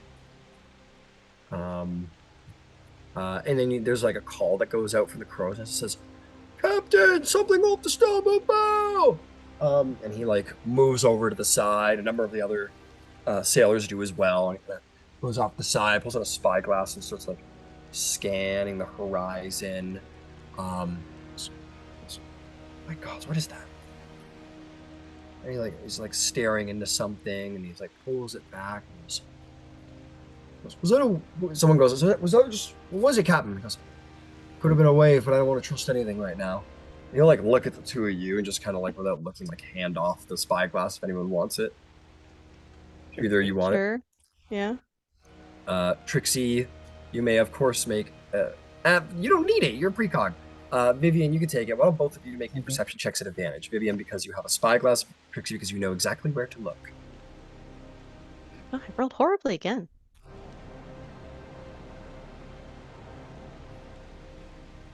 Dirty 27. 20. You No. guys look off. Vivian, you're looking 22. off. Sorry, I counted wrong. 22. That's perfectly fine. You look off, Vivian, and you see this like sort of like long, large sort of like ripple in the water, sort of cut through the water, like moving towards you. It's difficult to see because of all the waves crashing into each other, but you do see the sort of definitive against the tide sort of wave that kind of like subsides. And you're like, you kind of catch that. But Trixie, you on the other hand, everyone's looking off the starboard bow, and something tells, like the wind sort of brushes across the back of your neck, and you kind of turn your head around and walk off to the other side of the ship that isn't the starboard. Port. And port, that's right, thank you. The port side of the ship. Basically by yourself, looking off the port side of the ship. And you see like the water is similarly coming towards your ship, but it's moving serpentine-like, but it's big. It's about as big as your ship, moving serpentine towards your ship from opposite sides. Do either of you want to do anything, say anything at all? Oh, yes, Vivian will convey what she is seeing through the Yeah. spyglass. Trixie will just be like, same on this side. But same on that side. What do you mean? He'll like keep an eye on that to you, Vivian, and we'll like walk across to you, Trixie, and put his hand on the side of the ship and look off and go, like, where is it? And you kind of point it out. Just take his head and like point his head. What to your it. elf He's- eyes see. Yeah. No. Oh God, I killed him. No, you point his head, and he goes, "Oh, God, what is that? No, I couldn't." It's In very this large. moment, they both sort of disappear, and Trixie, you grab onto the side of the ship, like just instinctively, and he like looks at you and then looks out, and suddenly the whole ship just kind of lurches as if something hit it from below. I'll need a strength saving throw from everybody. Strength save? Strength save. No problem. This one's a little harder than the past ones. This in some is gonna be the predictable one way. I fail. You'll have advantage, of course, Trixie. It does not matter, That's as not I rolled matter. an advantage. 6. Oh my fucking. Trixie, you grab onto the side of it, but fully get like, as it lurches, you're like the ship lurches you, and you like your stomach hits the side of the railing. You kind of like it knocks the wind out of you, and you fall back onto the ground. Who else? I had to live that 17. twice in my head. What'd you get, Horlick? 17. You're fine. You kind of like, or are like surprised by it, but you catch yourself. Who else? Vivian got a 17 also. You're fine, Vivian. Who else? 27. 27. You're totally fine, Tamlin. It's Royale. I rolled a nat 1 for a total of 2. You basically fall prone. You go flying out of your seat across the side of the deck along with some of the sailors. Rock. I rolled a natural 14 for a 29. You're good. Nothing phases you because you're rock metal. But god damn it, the ship is going to take quite a bit of damage. That's going to be it's going to be 22 points of bludgeoning damage as something smashes the bottom of the hull. And the captain goes sort of like catches himself and goes, "Everybody on deck!" And as you guys all rise onto the deck, he goes, I want the cannons, man! Man the cannons! Prepare for battle! And everyone sort of mans the cannons, and everyone runs in to get into positions. Where does everyone run on the ship? All of you 4 or 6. Where do all of you 6 run? I think I've been below deck the whole time with with the bosuns. Yeah. Okay. So why don't we say you're on like the lowest deck cannon level, just for the sake of like maybe getting a view out of a porthole, perhaps. Very close to descending into the cargo hold if need be. So we'll put you. Actually, I'm gonna put you. We're gonna go to this one. We're gonna go to this particular ship over here. Ooh, second Why ship. is there a second ship? I'm sure you'll find out. A second ship? Alright, let's see here. There we go. There we go. Oh, yeah. Okay, we'll put you over here, Brock. I ran out of time to drop all of the minis. We put you here. All of the portholes open up on this man of war. Who else? Who's where? I don't know where Nithroel would be. On the floor, maybe. Probably. We'll say that you're like I gathering don't know what my yourself job near- is. You'll say you're gathering yourself near the fireplace as like Brock runs to one of the portholes, and you're kind of just like, you know, you're a wizard, and all of this like military like combat is a little, like military structure is a little like kind of disconcerting to you, and you're a little in a flurry. Mm. Who else? Vivian. Oh, go ahead. No, go on, ladies first. No, because Vivian's probably going to stay close to Horlet because he's done war before and she hasn't. So All right. Well, Vivian, you were on the top deck. So yeah, all right, Horlick, never mind. do you think you were on the top deck? I would have went up to the deck, yeah, definitely. Yeah, when everyone pulled the cannons up, you ran to the top deck. So you kind of find your way next to Vivian to kind of give like a what's going on kind of thing. The captain is sort of like run to her position. Who else? Sorry, can I ask a quick question? So, Of course. noticing those creatures, monsters, whatever they are, I don't know whether I can do this, but I'll ask. You haven't seen whatever the creature could potentially be. I will still, however, allow you to roll me, let's call it a nature check to see if you can think of any entities that might be big enough to sort of rock the ship the way it did. Any sort of creatures that you're aware of. He just said that because he wanted to tell you no creature you know of could cause this type of destruction. It's a 7, so I wouldn't have known anyway. You've heard tales of deep Leviathan creatures, but none you've ever heard of could have done it. Okay, so with the information that we were given, could I cast Veil of Dusk on the ship? On the ship?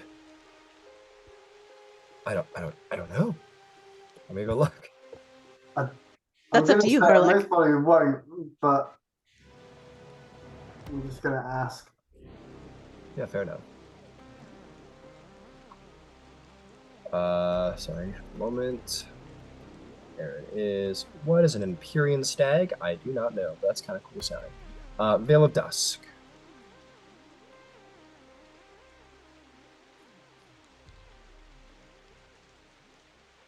Is that a horse that Bonus Timothy rides? action. Bonus action, range of 60 foot, duration 10 minutes, aiming towards a cloak. Towards a creature. So you can, Yeah, you can I know, cloak a creature. Yeah, sorry. And it's also a first level spell. I don't think I need, yeah. I mean, ships are hers. Yeah. That, they do have pronouns. But they're not creatures, unfortunately. They're objects for all intents and Yeah, purposes. no, that's fine. Okay, so you get next to Vivian for like a status report, Vivian, or maybe you two kind of like find each other on the top deck and kind of like, what the hell's going on? Who else? Who else is where? Tamlin. Yeah, I will. I'll find a kind of a cluster of the normal seamen, away from the away from the rest of the heroes, just to kind of spread ourselves out amongst the crew a little bit. All right. Why don't I put you? You're spreading out a little bit, so let's put you a little bit closer to the front of the deck. Why don't we put you like? Ooh, actually, no, that's a good point. Vivian and Trixie were largely towards the front of the ship, so let's do this action. And Trixie was on the other side. The captain ran. I'll see where you're going, Trixie, but let's put you, Tamlin, near towards the back over here, near this big That's cluster good, of seamen. Trixie, how about you? Where are you at? Yeah. Some people are at the front and some are at the back. I'll just kind of go in the middle. Okay, you find yourself standing beside your best friend, the Empyrean, who has been enslaved by your friends. And that's everyone, I believe. Oh, of course, Prince Aligarthus, how could I have been so foolish? He will be there as well, next to you, Trixie. He's going to be like, I was definitely helping during that entire last encounter. What's You were going on? great. I know I was. What's going on? And you guys will meet up. In this moment, as all of the portholes are open and there's this like tense silence, and Captain says, quiet on the deck, quiet on the deck. Water is sort of actually stilled out a little bit. The rain is harsh and heavy. It's hard to hear anything, to the point where I'm going to say everyone's going to have disadvantage on perception checks to do with hearing. And I probably should have said this like near towards the beginning of the session, but it is what it is. And you're like listening, waiting for something. But in the moment, there's another rock of the ship. Nothing that actually hurts, like knocks you off of your feet. It's not harsh enough for that, but it's less of like a smashing of the ship, but almost like a steadying of the ship, if you will. Something is like, well, then you see these massive tentacles moving up the side of this ship, 5 to either side of the deck, and this massive head ascends up out with like 3 rows of teeth within its mighty maw, this Laurentian creature. But it's not alone. You see this island moving towards you off from the distance. You see these massive flippers surface into the water, and this turtle-like head ascend from the front of the island. Or out. But anyone towards the back of the ship, so Tamlin, you alone see, and up out of the water, you see this Leviathan serpent that is made mostly of water. Roars loudly as these 3 Laurentian gargantuan monsters descend to destroy your ship. I'll take a break. When we come back, we'll roll the ship. At least one of those was also on that list that I was talking about with the Empyrean. On a list you were talking about with the Empyrean. Yeah, you know, most destructive monsters in D&D. Yes, that's right. That is right. This will be a fight to remember, Gandalf. I'm gonna say Birdie Bird is just flying around the sails because that's what a bird does. All right, let's start getting things going. Oh, All right, one of them's dead. Excellent. God is on our side. no, he is not. Ah, fuck! They're only let me grab one at a time. This is stupid. There we go. There we go. There we go. Oh yeah, I'm the fucking king of Tailspire. Yeah, let's go. Let's go, baby.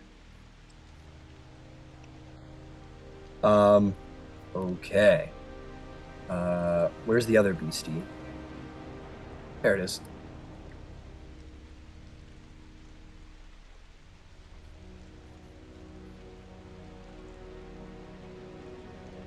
Oh my god.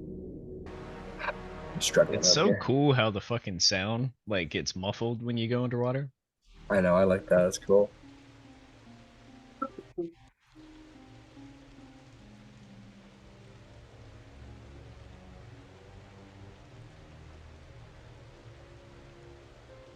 We're gonna turn down the fog a little bit. It looks great, but we can't see shit.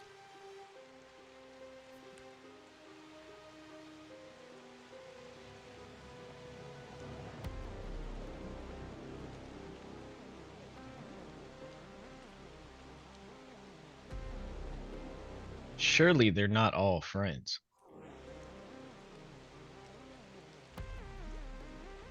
Surely. You mean to tell me a kraken, a leviathan, and the world turtle walk into a bar and everything is just okay? Everything is not okay. I can assure you that. Everything is not okay. They Yeah, for the are all bar. friends.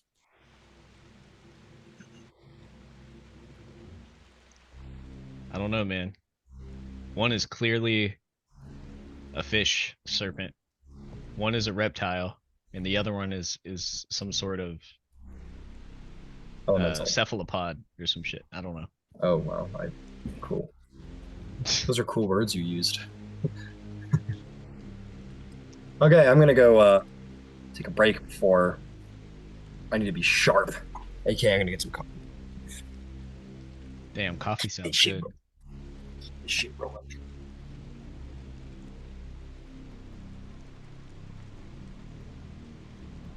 You'll be useless. I'll be useless.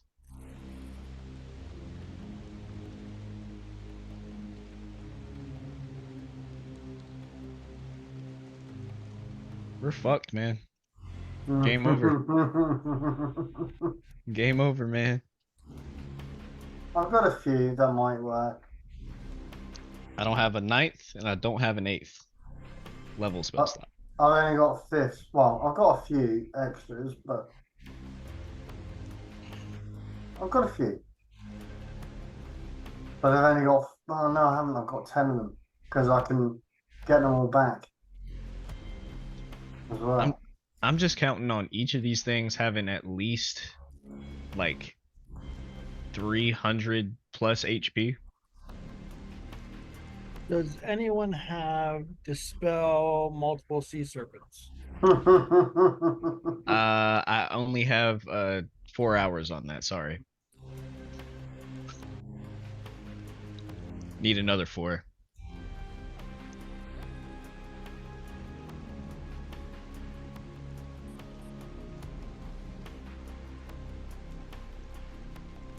Ooh, but you know what? Since Ryan isn't here, what if I were to try to contain one of these things? Make it mine. Can you do that even though you've got one on the ship? I don't think there's a limit. That's a great idea. So you have you have force cage or something like that you can put one in? Not with the slots I have. Well, I do have Wall of Force.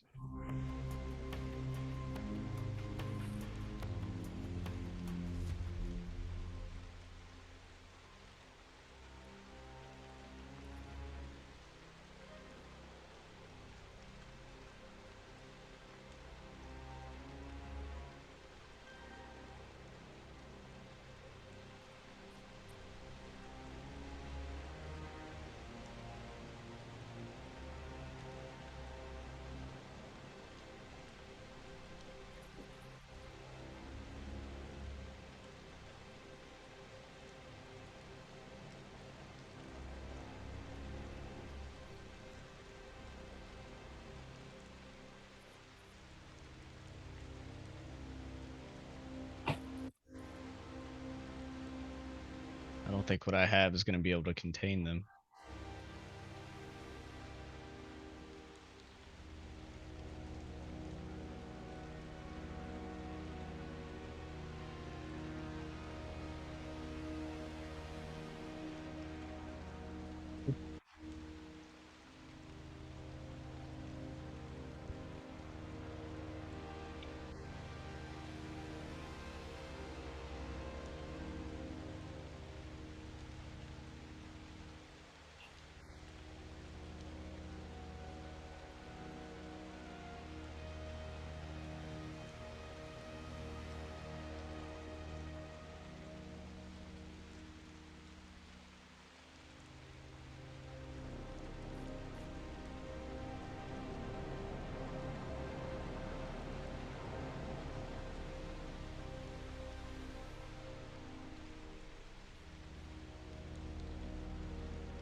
Mhm.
Hey Ryan, Hey, buddy.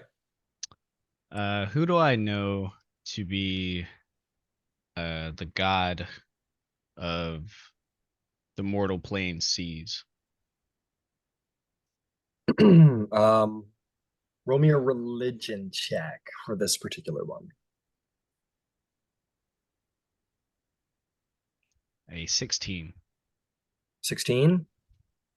Um, you know that the god of the well, it depends. There is a sect of gods known as the gods of fury that represents sort of like evil natural disaster sort of thing, like tundra or blizzard or that kind of thing. Hmm.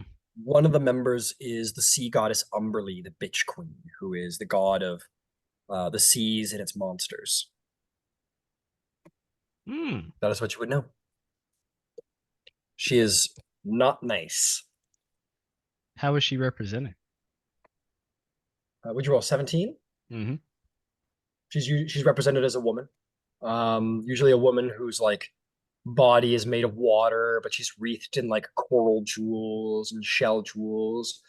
She's said to bear a trident, um, and is considered to be like evil, like chaotic evil. Mm-hmm. And sailors like will pray to her in mercy, basically. Mm-hmm. They'll be like, Umberly, like when they say make sure my voyage is safe, they're like, please don't fucking kill me on the voyage. It's basically like a plea for mercy when you pray to Umberly. Damn.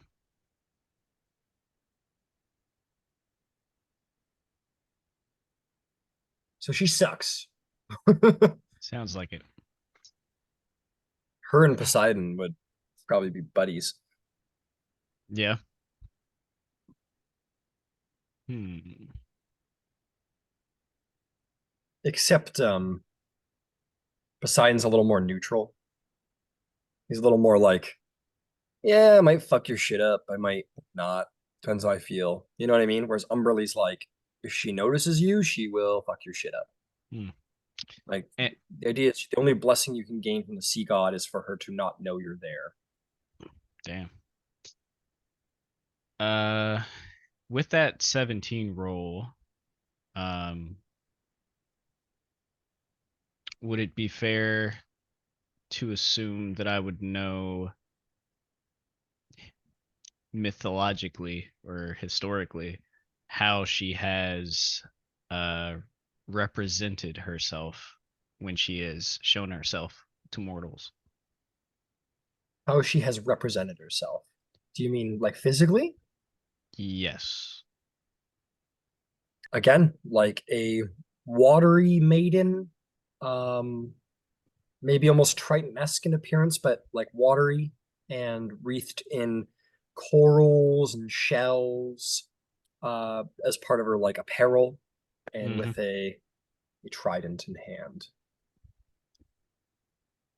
Okay.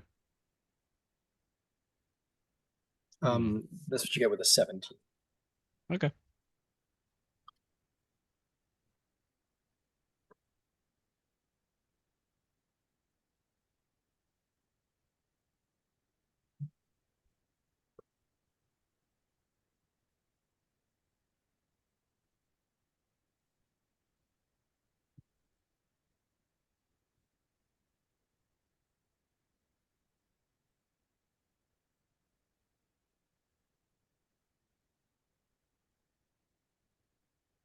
I'll even go so far as to say that like as you're standing on this deck, you probably hear people sort of like sailors probably praying to Umberly in like fear and terror, like please don't do this and whatever. You get the sense that like many people on the ship believe this is the will of Umberly, perhaps.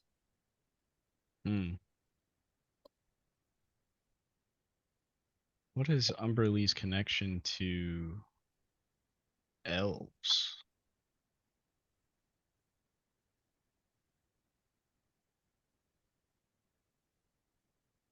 Make a religion check on that too, Okay. as long as we're waiting. Get some lore out there. Mm-hmm. That one was a 12. 12. She doesn't. But because the Elven pantheon is often separate from the regular pantheon, they will say like some gods are like aspects of other gods. Like for example, Sahini Mumbo is said to be like the elven representation of Selûne, the Moon Maiden. For example, it's very like a Jupiter Zeus situation. In a lot of cases. In this particular sense, the goddess Andrifenia is the goddess of wind and storms in the Elven pantheon. However, she is not like evil.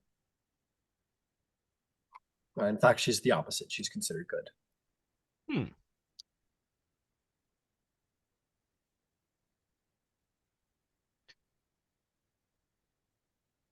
And that one, any connection with monsters or the protection of others? Protection, yes, but for the rest, I'd say you rolled a little low to Okay. know that.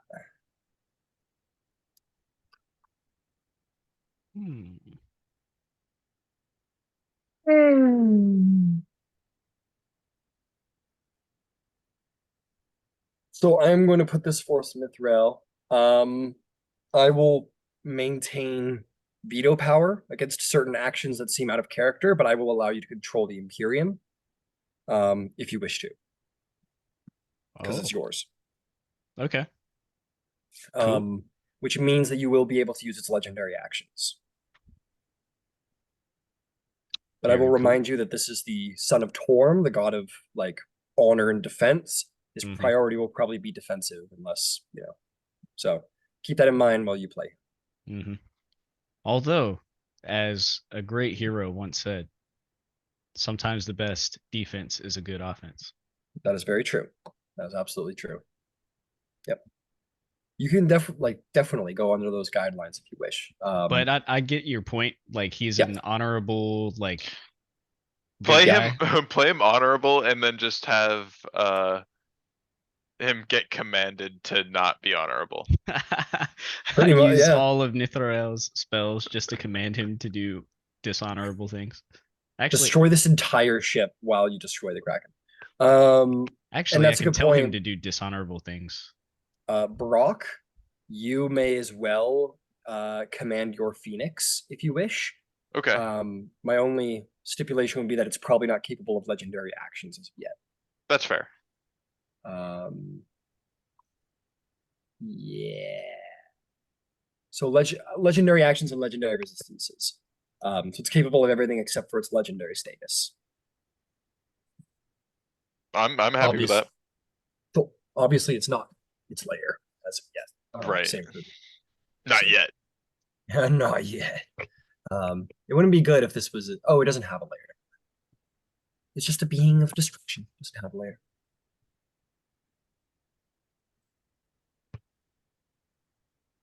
Its lair is the big like Olympic cauldron. Yeah. It's the fire that's been alive forever. Yeah, that's right. The alignment portion of his stat sheet is interesting. Yeah. There's evil ones out there, Yeah. but this is not one such. I found the chaotic portion to be interesting. Yeah, definitely. Definitely chaotic one. Basically Han Solo. We'll give Tamlin and Vivian or okay, we'll give Tamlin 4 minutes and then we'll okay. All right. With that said, it's game time. All right. It's going to be a big one, folks. I don't run a lot of level 20 combats. So I've just made it as hard as I could. All right, let's hop to it.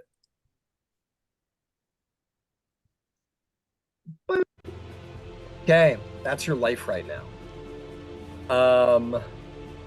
Wow. Let's roll initiative.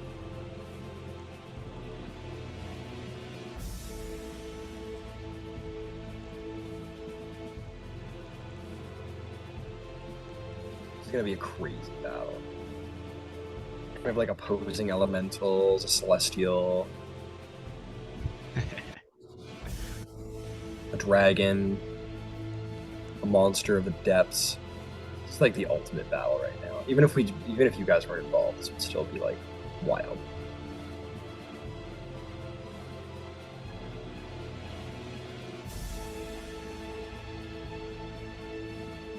Are we under the impression that this is a coordinated strike, or we're just in the wrong place at the right place at the wrong time? Well, they're not looking like they're about to engage with each other. Okay, Take that for what you will. so they're friends.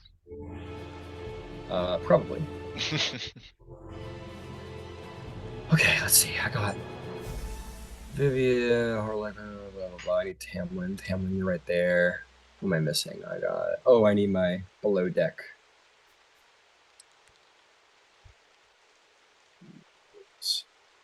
Oh man, all right. Let's do this. Holy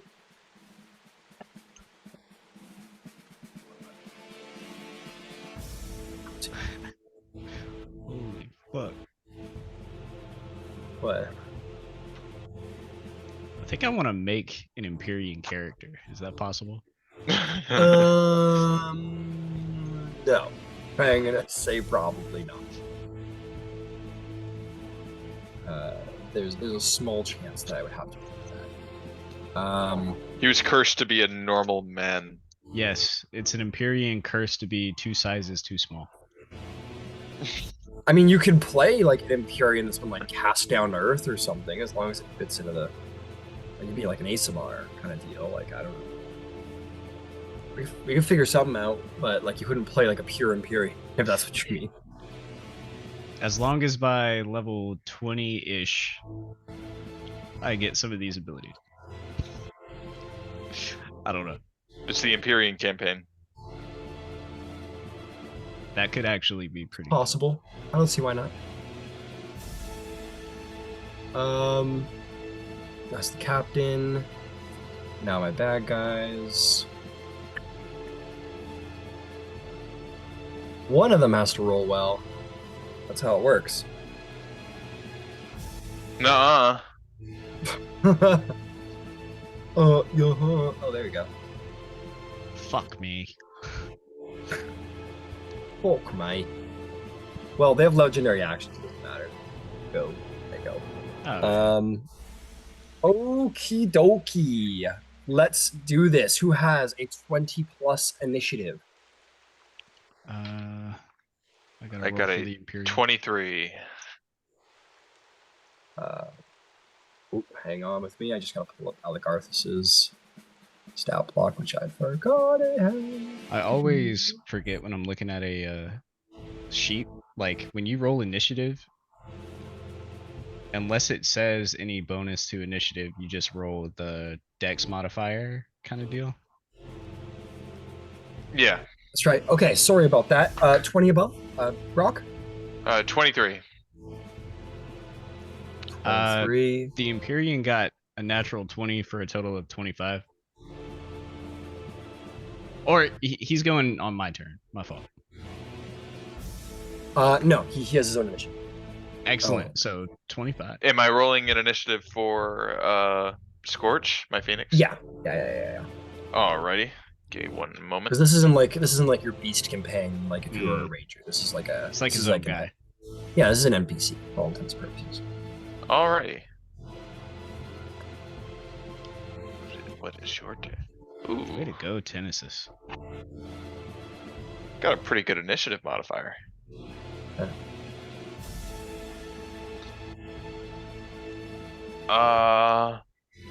And Phoenix has 22. 22. And what did you get, Brock? 23. Okay, perfect. Okay. Tennis Brock, then Flame Rule. Do we have 20 to 15? 19. Who is SS? Oh, I'm looking at the wrong initiative count. Okay, I got 15 from Vivian. No, 19. Oh, 19, much better than that. 16 for Trixie. 16 for Trixie. Good job. What is your dex score, Viv? My dex score is an 18, I believe. Let me check. Yep. Yes, It's it fine. is You're an way 18. as long as you're fine. You're way better. 15 to 10. Nithroel got a 12. Nice. How about a 10 to 5? What'd you get? I got a 7. I got Paladin.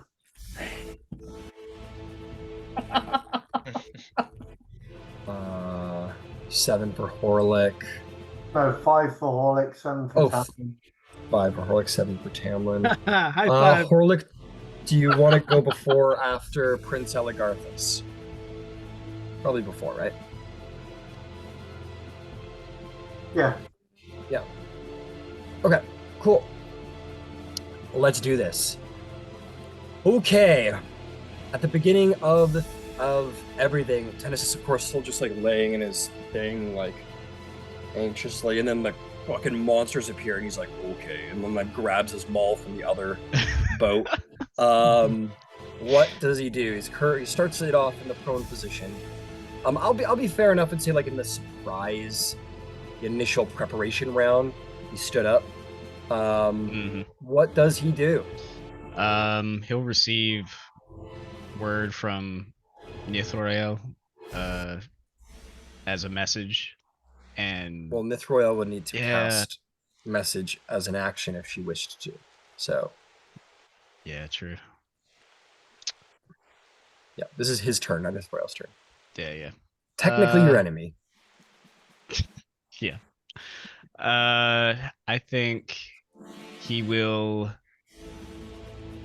try his best to defend the innocent. And to do that, he will. Can he see? Like, can he get to one of those tentacles or something? Yeah, there's one like right up within 5 feet of him if he wants to Alright. attack it. Excellent. Which one does the most damage? I think. Yeah, he'll get up close and personal, and actually he can be 10 feet away from it because he has reach. And he will swing his maul at it. All right, maybe an attack roll. You got it.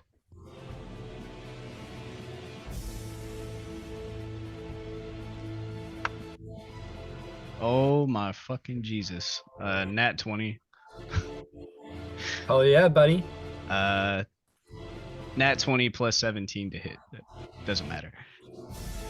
So that'll be that'll be 66 plus 10.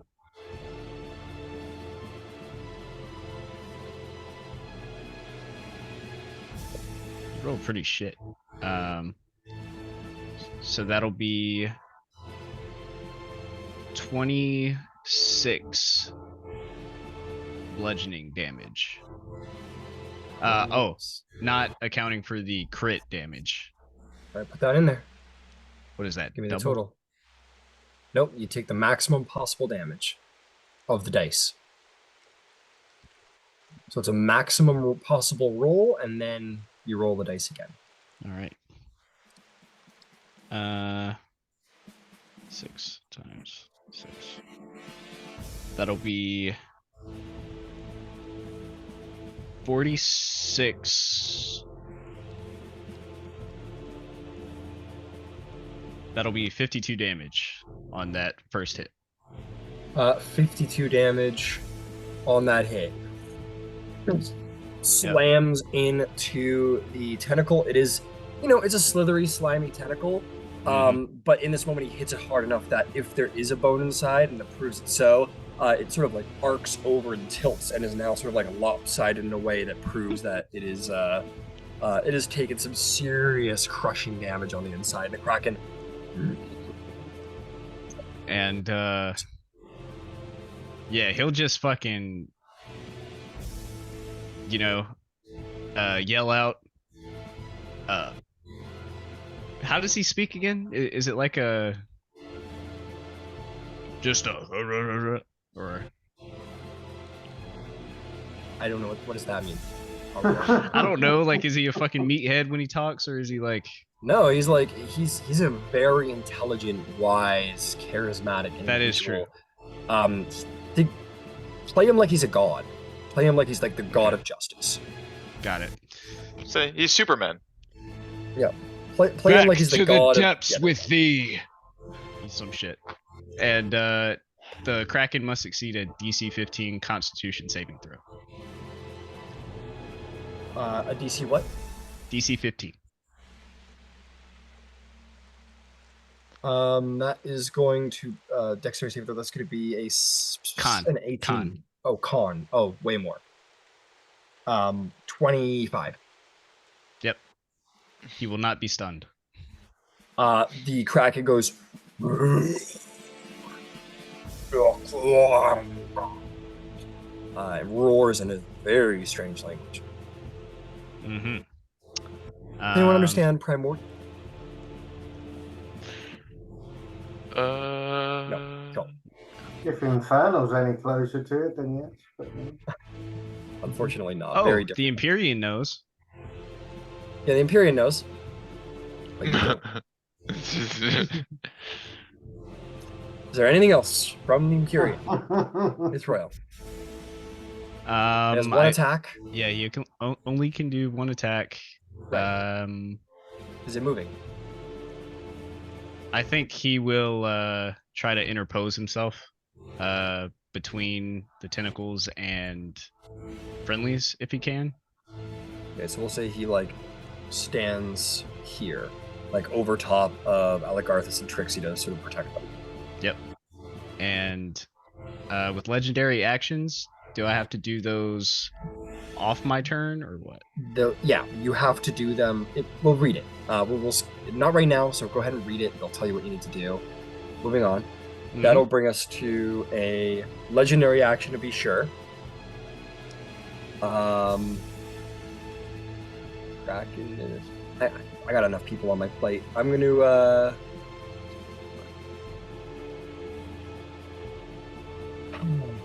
Oh, you don't have any. Okay, never mind. Brock. Below deck. Oh, I should have done these while I was on my break, but it's fine. It's just aesthetic stuff.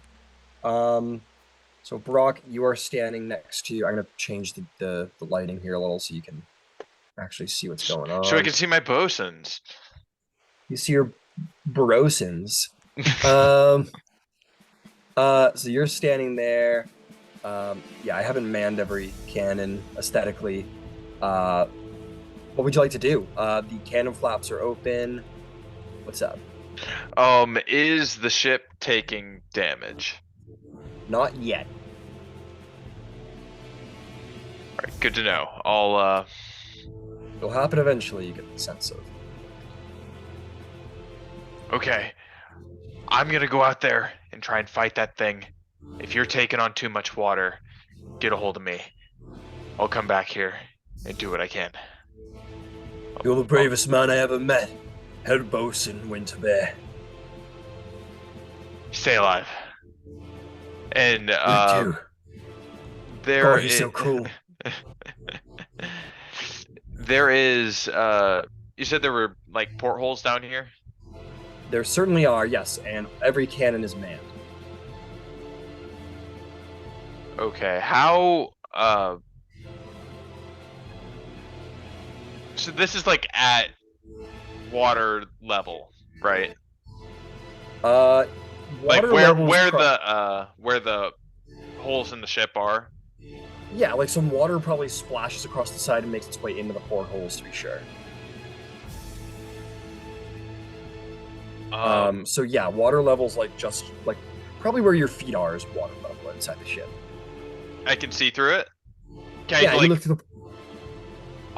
on this side of the ship, can I like see into this thing's mouth? Not into its mouth. Its head is a little elevated for that, but you can see like the bottom of its maw to be sure. Okay, I'm gonna use my bonus action to Misty Step out there. Okay, you look through the porthole. Misty step out there. You're gonna try and like climb it or grab it, basically. That's the Yeah. idea? Yeah, Okay. I'm going to be let's- very irritating. Got it. I want you as a bear to make me. Well, you're gonna have to use one of your checks to try and like grapple and hold on to it, and start climbing it. Make me an athletics check.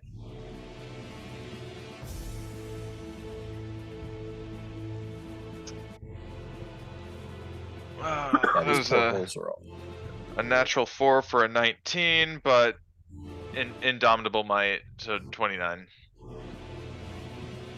Oh shit.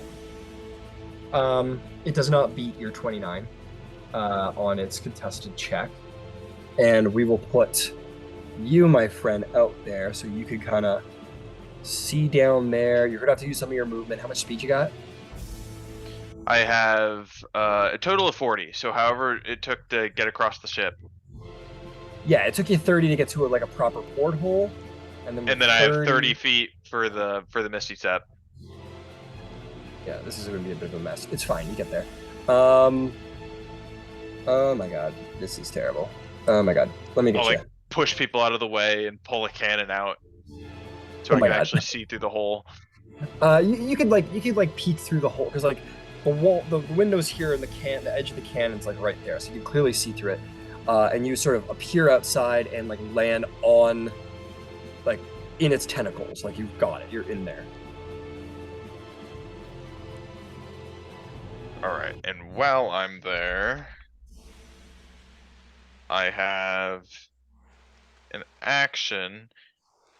I could attack it, but I feel like it would be better. Doesn't this... You know what? No. I'm just gonna see if I can start climbing into the maw of this thing. You're climbing into its mouth. Yes. Okay. I will say you could have done that with your Misty Step. It's fine. You Okay. clamber. You're like in its mouth. Don't worry, you're in its mouth. Very cool of you. You have one more attack. Yeah, I'm going to just kind of sink my claws into like the roof of its mouth. Incredible. You go ahead and make me an attack roll with your claws.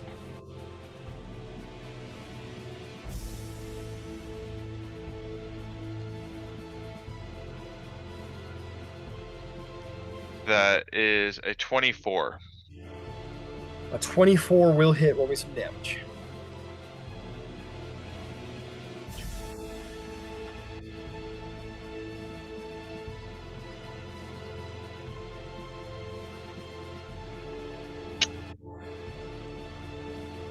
Uh, 19.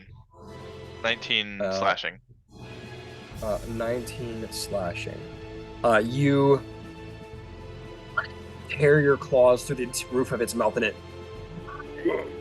roars angrily as you do so, as you find yourself surrounded by serrated, just like huge serrated teeth.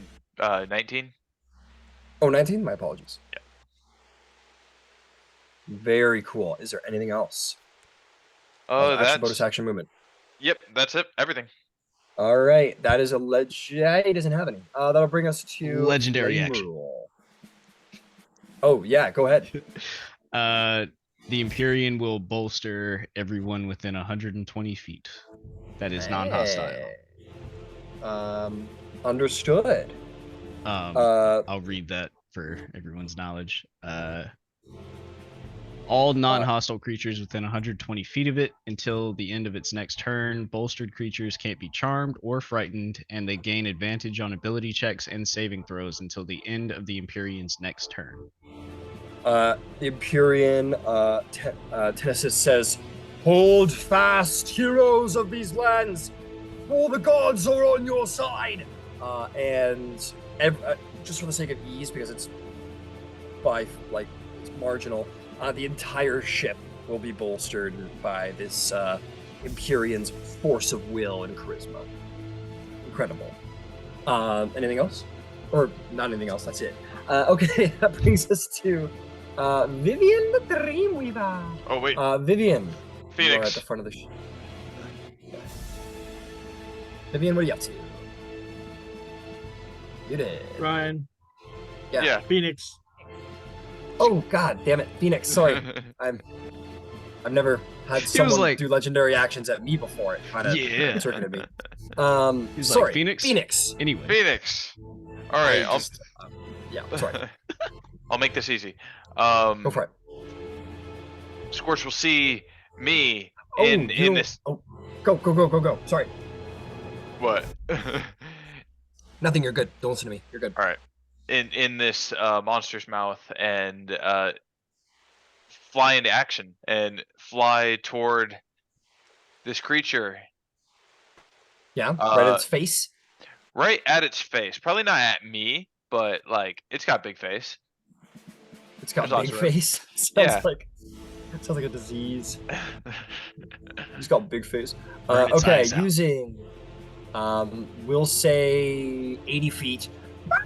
This flying bird Okay. ignites its body excessively and flies into action. Yep.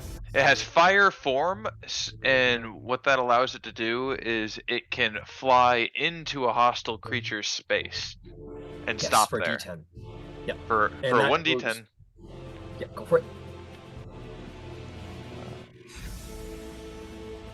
There's no save or anything. That's just a d10. No, of that's just damage. free. That's cool. That's what happens when you're standing in fire. 4 fire damage, All right, singe the kraken. and we will strike with a beak and a fiery talon. Go for it.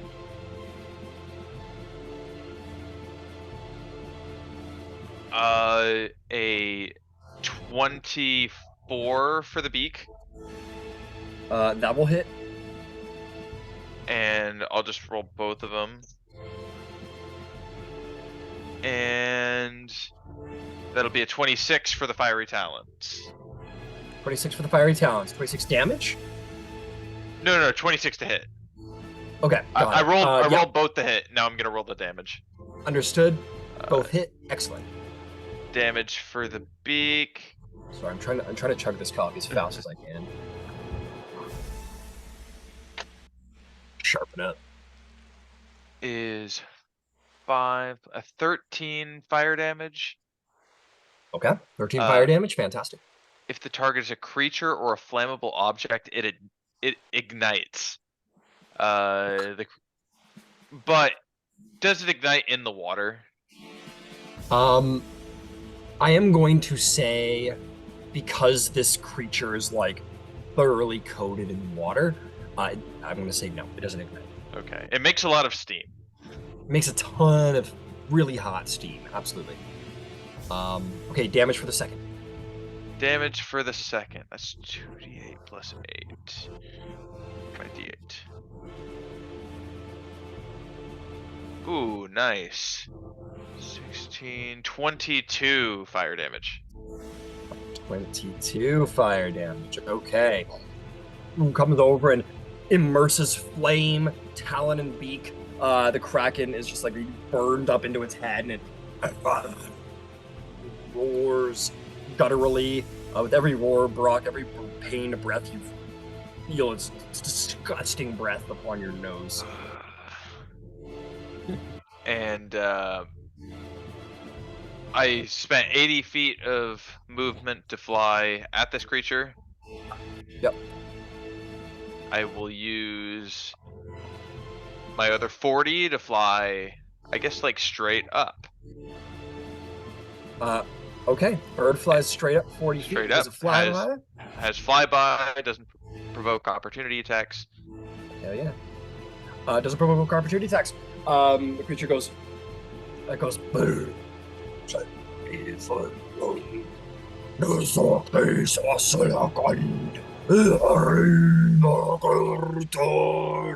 And just roaring its strange language, just vilely as it's being burnt up into the face and eyes. Is there anything else? That is everything. All right, Vivian the Dreamweaver, it is indeed your turn. What do you do? Well, let's see. I'm going to cast Banish on the Leviathan and the Dragon Turtle. The Leviathan is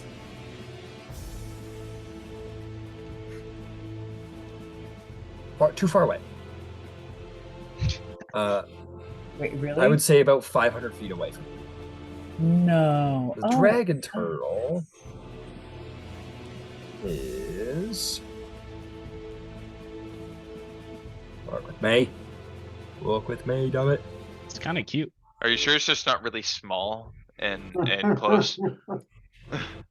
No. Here, make my life easy. So it's not as close as it seems, because it seems It's- kind of close. That's because Well, they're very is big. huge. It's because everything on the map is humongous. You are just a little fella right there. Wow. All right. So it's a lot further away than I thought it was. The Kraken is a lot closer. I know, but I was going to banish everything all at once. Hmm. we're So what do you going do for instead? economy. So you know what I'm going to do instead, I think. Do I have a good... Can I hit it with like a guiding bolt kind of thing? The Dragon Turtle? No, the Kraken. Oh, absolutely. Are you aiming for its face or what are the tentacles? What are you aiming for? Absolutely aiming for its face. Okay, Oh, let's yeah. see how that will go for you. That'll affect the whole Um, creature, right? That's his weak point. His face, yeah, it's his weak point. At 80 feet, you can absolutely fire a guiding bolt at it. All right, so here's what we're going to do. We are going to do a guiding bolt at 3rd level. So let me go ahead and roll that.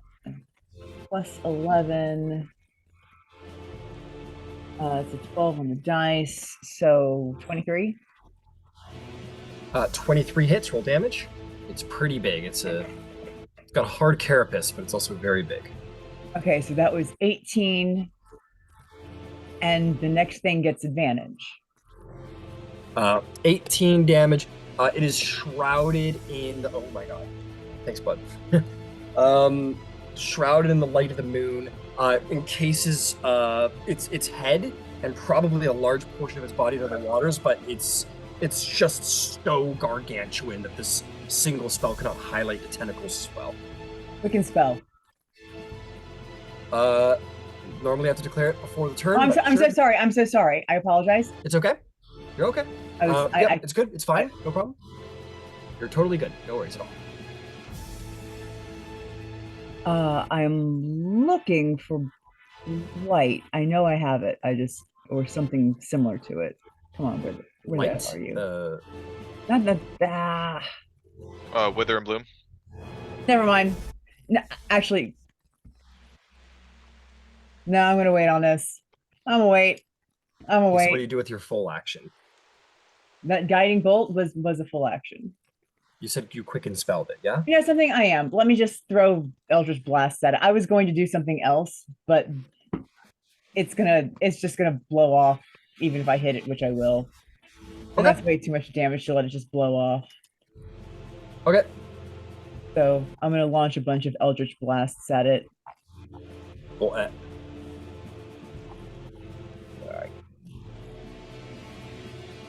Oh, yeah, it's all plus 11, so I'm just gonna grab. And it's a ton of them. It's like 4 of them these days. So let's see here. Okay, that is a 9 plus 11, so a 20, a dirty 20. A dirty 20 to hit will hit. That does 11 points of damage. All right. 11 points of damage. Why don't you just roll all the attack rolls to get this out of the way Okay. to start? Roll 3 more. That was an 18 on the dice, which is going to be a 29. Hit. 10 on the dice, which is going to be a 21. That'll hit. And probably not a 3 on the dice, which is going to be a 14. 14 will not hit. All right, so we get 2 more of these. That's right. All right, so 10. Meh. And 7. That's it. How much damage? 10 and so 17. 17. Thank you. Okay. You put your 4 fingers forth, and like these little balls of moonlight will appear at the edge of your fingers and shoot off like streaks of starlight. One of them actually bounces off of its carapace, but the other 3 impact rather directly, and it will take that damage. If there's nothing else, it's dragon turtle time, but not before we have legendary action. 2 of them. 2 of them, understood. But I get to go first. So the Leviathan is going to move its speed up. A nice hot 120. Closer to the ship. I can leave that there. It looks cool. And what does the Empyrean do? The Empyrean will make a weapon attack. All right, against the tentacle. Yep. What is your reach? 10 feet. 10 feet. I don't believe it's moved since I last hit it. It doesn't. Yeah, but you moved after you hit it. It's fine. I'll say you can get it. If not, I'll hit it with a bolt. Bolt. No, you can use your maul if you wish to. It's all good because you got it 10 feet. Okay, sweet. In that case, I'm a roll. That'll be 28 to hit. 28 to hit. That will hit. Run roll damage. You got it. Shit.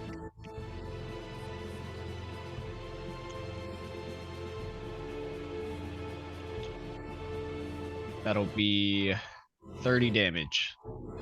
30 damage. Slams into the side of it. The creature roars again. 30 damage. This tentacle looks like it's not going to be hanging out much longer. Sweet. It's like flailing around. It's like flopping over as if it like had a spine in it, and that spine has been severed. The tips are like still moves around, but it flops as it does so. Yeah. As if you've created a joint. You've created a new joint inside of it. That's awesome. Yeah, isn't that DC great? 15 con save, please. Yep. It can't fail. Very good. Very good. That'll bring us to the dragon turtle. At least we know that, right? Okay.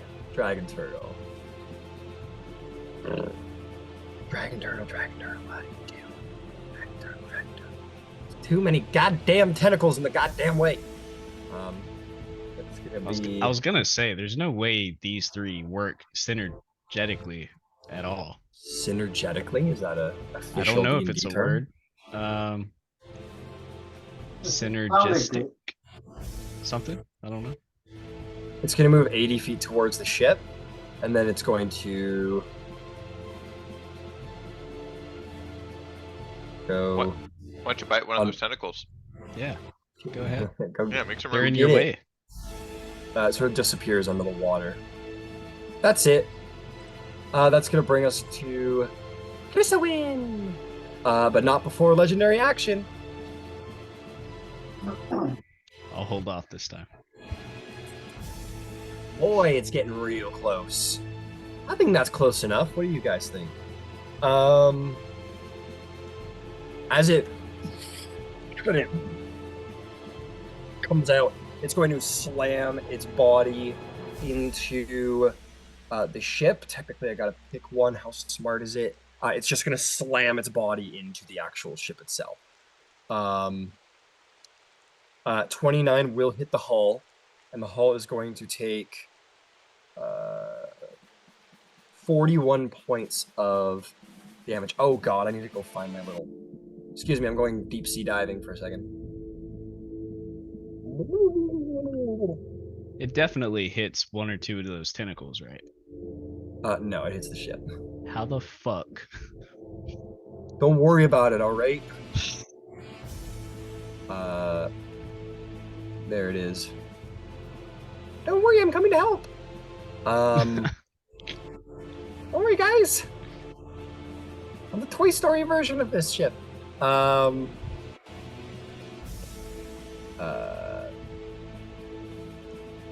gonna say like slams the ship like right here, essentially. Convenient. All right, Trixie, you're up to bat. Like I said, I don't have very good spells for this. I'm gonna cast at 6th level Call Lightning, Ooh. centered above the Kraken. I believe yeah. that the spell specifies you do extra damage when a storm is already present, right? That's what I was gonna ask. I know you said it'd calm down, but if it's Oh, so I it's get an still extra D10. Yeah, it's still there for sure. You get extra damage.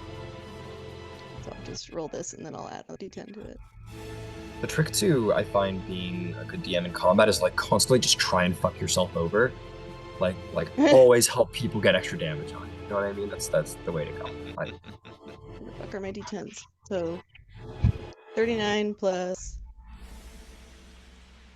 another 9. So that's nice.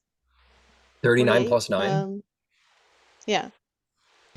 Who's If getting it? they save or if they fail. Who are you shooting? The Kraken. The head? Sure. Lightning comes down from the sky, and as it hits the Kraken in the head, it like bounces off its carapace and fires back up into the sky. It seems that the Kraken is immune to lightning damage. Ooh. And it like cranes its head in your direction. That was my turn. Super effective, guys.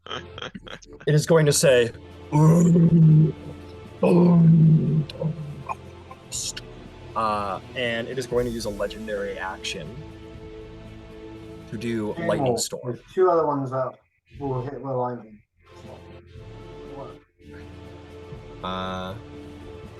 It's going to roar up to the sky, and 3 bolts of like huge bolts of lightning are going to come down from the sky. One is going for you, Trixie. The other 2 are going for the cannons themselves.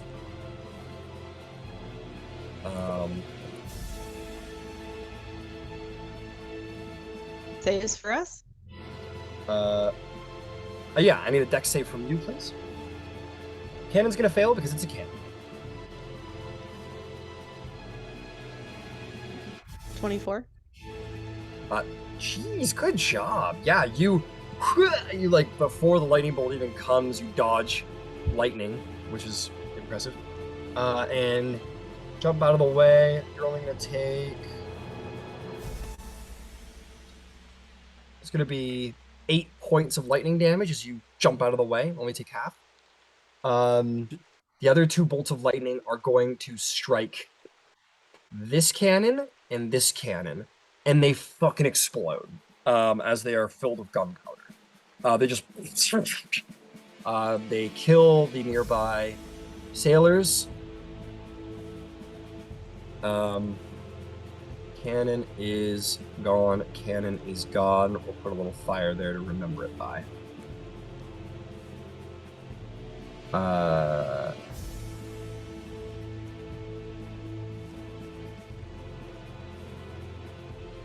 Okay, that'll bring us to the Leviathan's turn. It groans and roars, an elemental screech. All right. Let's see here.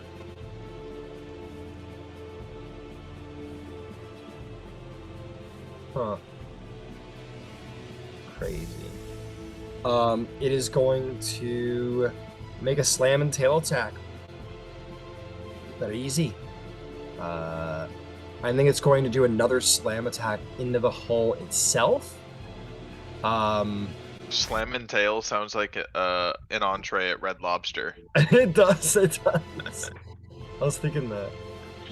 It's gonna slam the actual hull, and then it's gonna do a tail attack on. Not smart enough to target the cannon. It's gonna hit the mast. Come here, dice. So does it like swing its tail like out of the water and fucking? Yeah. And it just like slams into the side of the mast. The whole ship lurches from the impact, and then it literally like smashes its like almost like a ghost because it is made of water. This is completely made of water. It like slams its head into the side of the ship, and like the pressure of the water's speed explodes against the side of the ship, and then it kind of reforms the appearance of its head again as it reels back. Both attacks hit. That's going to be 40 points of damage to the hull. And that is going to be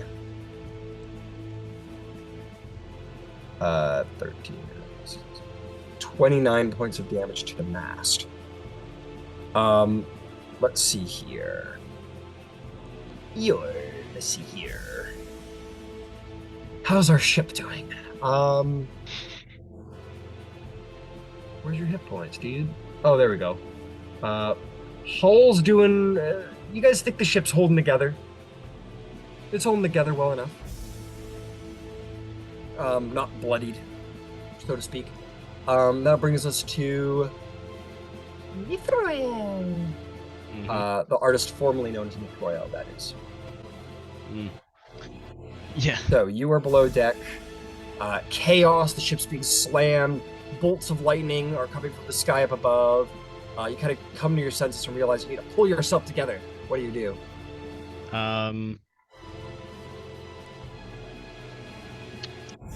Is there like one of those grates from this deck to the next? There is stairs on the other end, like over there. You can kind of see them. Okay. I'll point them out, like over there. But talking through, like from this deck to the other one, that's impossible. Not from where you're standing. Okay. No, they only have grates down to the cargo hold. Okay. So yeah, like there, you could talk down to the actual cargo hold, but the hold, excuse me. Okay. But yeah, if you want to get to the upper deck, you're gonna have to take the stairs Got it. or teleport or something. Yeah. I think she'll begin running to the stairs. Okay, you have 30 feet. Yep. Oh my god. Mithrael.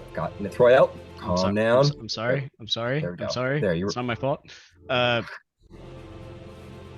As she runs by, I think she will tell all the men to fucking open fire.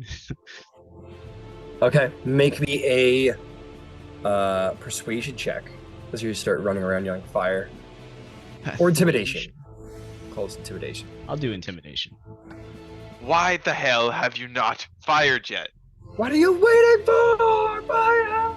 Shut it again. Anyway, This is about to that'll be a 15 intimidation. You start yelling in anime, and they don't understand you. No, you start you're like running through going, fire! Everybody will be on fire! Nobody fires. This crew is like a 9 level, like it's at a 9 out of 10 quality score. This crew is like very disciplined and well put together. They know the signal and they know who's supposed to give them the signal. As you run good. through as a person, like as basically a client of the ship, they don't take your command. They wait for explicitly who is supposed to give it, All right. which is good You know. and bad, right? Yeah, just saying, it seems like they're not doing a whole lot of shit. But anyway, They're also waiting for their turn. Is also a Yeah, large yeah. reason why they haven't done anything. yeah, that'll be the official debriefing. For the I think what I would like to do as I gain visual, what part of the creature is that? That You I see a can see through massive the hole? suction. You see like a number of massive suction cups sliding along the side of the ship. You get the sense that's a tentacle right through where this guy's hole is. You can't see through any other. Like that would be the most. That's the one you can see through. On the opposite end of the ship, that porthole would be open. Hang on. I just haven't gotten to that side of the ship yet. Right. God damn it! Fucking open, you fucking bitch. Alright, there we go. Open up some of these guys. They're supposed to be open anyway. Oh god. Oh no, my completionist. Oh no. Okay, I'm done. So Don't look at all the other ones. Don't look at them. You don't see any on that side of the ship, but you hear like the sound of like slithering up the side. You get the sense it's between the cannons. Okay.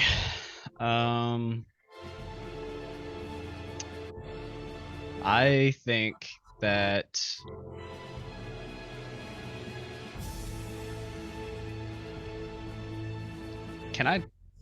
do I know what it is?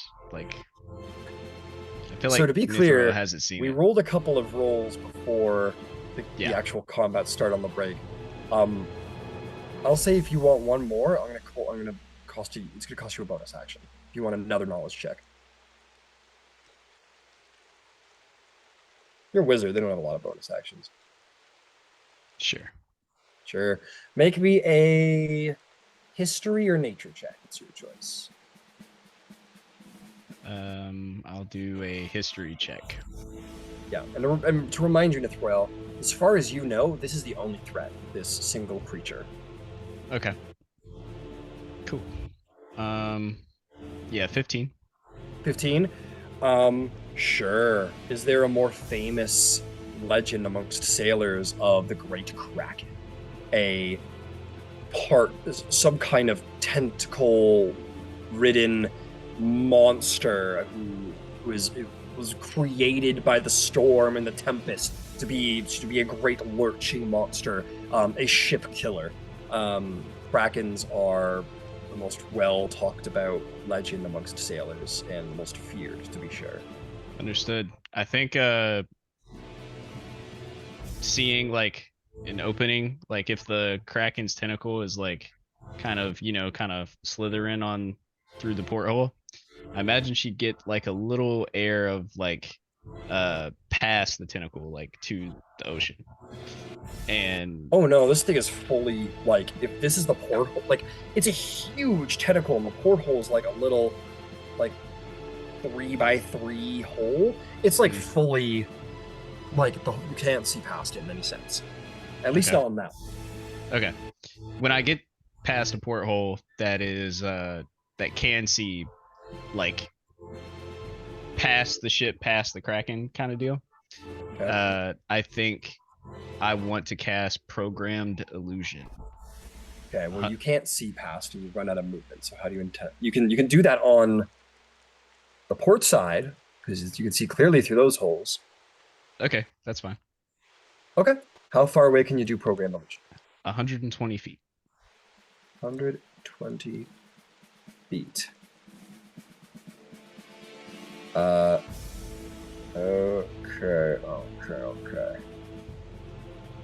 120 feet. Okay, so somewhere out here you create what? Out there, I will create an illusion of the evil deity, I think, that we spoke about. Okay, Umberly. Umberly, rising from the water. How big is programmed illusion? What's the area? It is 30 feet. Oh my god. Hang on. That's a big lady. Pretty big lady. 30-foot radius sphere.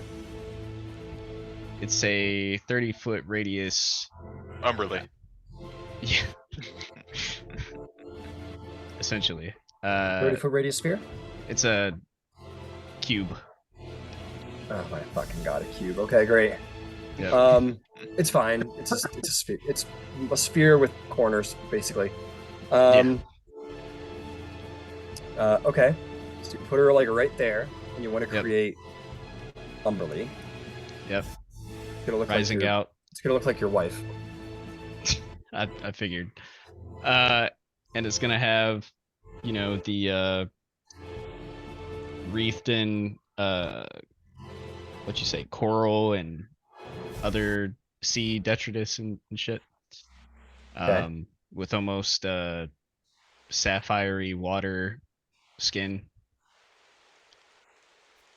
Got it. Okay. And It's your wife, but bigger. yeah, It's like your wife, but from your dreams. indeed. Jace's wife. Yeah, Or don't get it Jace. Yeah, it's Jace's wife. That you've always thought about. twisted. Could do better. He'll give you everything he doesn't have. Okay, you create basically like that. You create Umberly sort of poke her head out of the water, but obviously with great. Gracefully, like you know, water like erupting, like great spectacle. And she will call out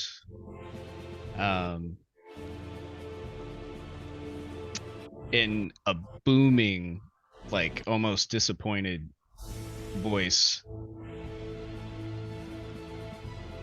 Kind of like Galadriel when she went fucking psycho for a second. And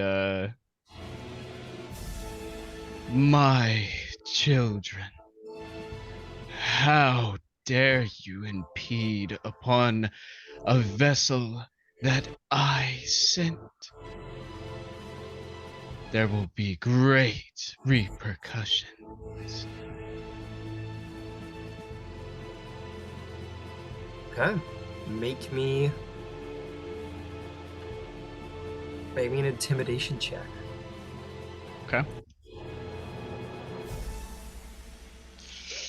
Ah!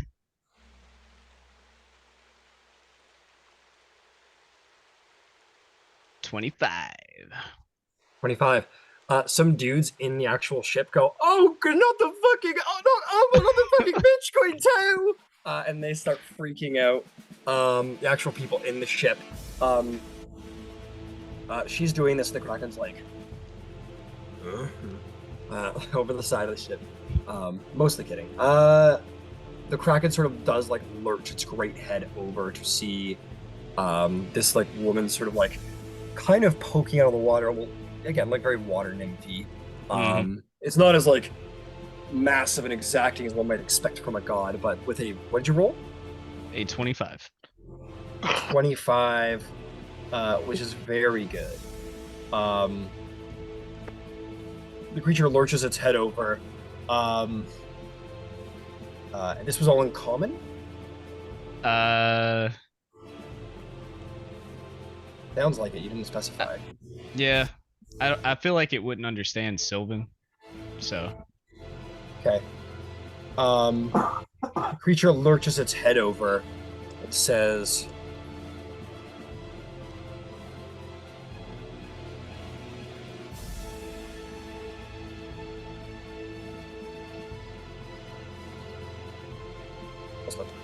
it starts speaking. Starts like speaking directly to the apparition in its strange language, like conversationally.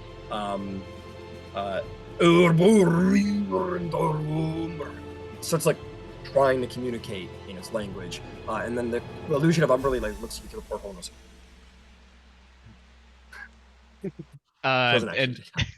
And part of the program is that she'll just start she'll get like a frown and just like Just to be reminded, this is a Yeah. scripted performance. This isn't yes. conversational illusion. Okay, cool.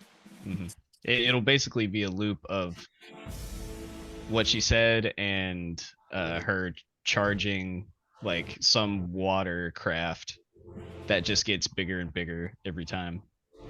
Okay. We'll see how it goes with the Kraken as she sort of billows this "you have disappointed me" sort of thing, and it's sort of going at Umberly. Okay, and that's Mithroil's turn. Yeah. Kraken is going to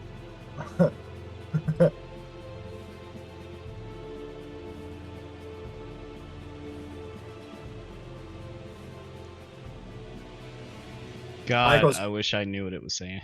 It goes, "Currum, Senor Borgordi, Curlos Torracolarain." And it's going to use a tentacle to actually attack Tennyson. I will say anybody above deck will see the Kraken's like eyes sort of going between, like looking at Umberly and like trying to speak to this Umberly creature, and then its eyes start to like go between her and the Celestial, directly between the Kraken and Umberly, and it sort of goes but then attacks the Celestial. That's going to be an attack on Tennesis, who probably is going, "By Torm, I will destroy this goddess." That's going to be a 22 against Tennyson or Tennesis. A 22 just hits. beats it, yeah. Yep, beats it. That is going to be 24 points of bludgeoning damage to Tennesis. Luckily, Tennesis is Resistant. immune. Oh, he's immune to bludgeoning, piercing, slashing. He's immune to it, so as the tentacle smashes into him, he just like stays strong like a statue, but it grips him is the important part, and lifts him up into the air, grappling and restraining him in the tentacle itself. Excellent. The tentacle's gonna like back off for the moment as Tennesis is in its grip. Unhand me, you brute. Unhand me! That's gonna bring us to Captain Atatoris, who's like, "This is fucked." And is going to say, "Open fire!" And then other people on the ship are gonna say, "Open fire!" Open! Down the decks, and then a completely deafening thunder rocks the ship. As every cannon left alive on the ship is going to fire off, obviously so long as, or no, she's not going to say open fire, she's going to say like, "Fire on the Kraken!" It's going to be fire on the Kraken, fire on the Kraken! So only the cannons that actually have a target will fire. I'm going to roll an attack for these guys at the very back here. Start making my way. That's going to hit, that's going to hit. All right, we're gonna need to start going to work here.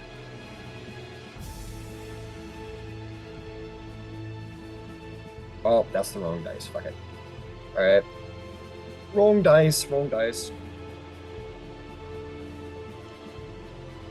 These two cannons hit the back tentacle for 83 points of damage. The tentacle gets hit on the top. And then the bottom, down below her deck. These two will not fire as they do not have an aim. Yeah, these guys are a little far off on the corner for the... I'll give them the attack roll. Because they have an aim function. They'll attack the Leviathan. Both are going to hit the... Or only one's going to hit the Leviathan. No. They'll both hit. My apologies. They'll both hit for... let's do that 16. I should account for that. Back. Okay, what did I...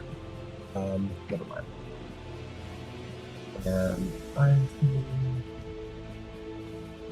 Okay, we'll just give him those ones. Is he dual wielding revolvers? Yep. This is super cool. One. I'll come back to you guys in a moment. So these cannons launch off. Thunder roils around you, almost deafening you in the moment. As the cannonballs hit the Kraken, a number of them are, depending on which ones are firing, some of them are just going to ricochet back at the cannon and actually like destroy the cannon itself and the crew members around. This Kraken is immune to non-magical damage, as they find out in this moment, and some of the cannons sort of just are destroyed. But some of them hit the Leviathan, and as they go through the watery form, it roils in pain. But the Kraken, other than just like the oof, oof, oof impact, doesn't seem to mind too much. That is going to be the captain's turn because there's nothing else to fucking be done other than lay in actions like that. Kraken's already taken its legendary actions. Tamlin, it is your turn finally after many years. What do you do? Yes.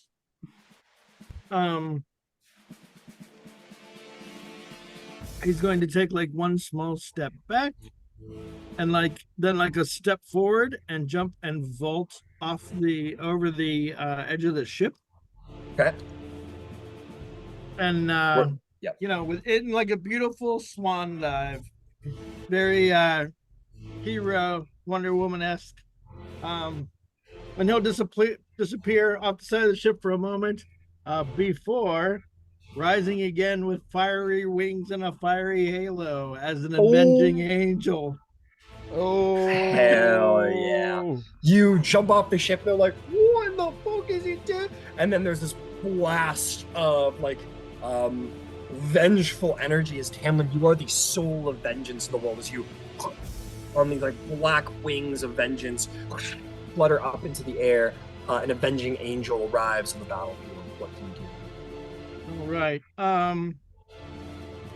And then he will. So that is the action. I'll take a bonus action to ignite my Sword of Summer's Flame. Okay. The blade ignites in flame. Is there anything else? And Avenging Angel says that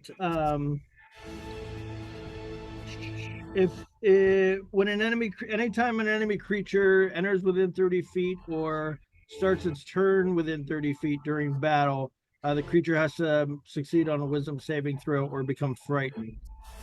Okay, remind me of that when the time comes. All right, I will. Starts his turn. Yep. In the meantime, I will try to navigate my way. I have 60 feet of flight. Okay. Or however much movement I have left. Got it. Where are you going? I'd like to go. I try to avoid opportunity attacks if possible, but I'd like to go like toward kind of in between the Leviathan and the Kraken.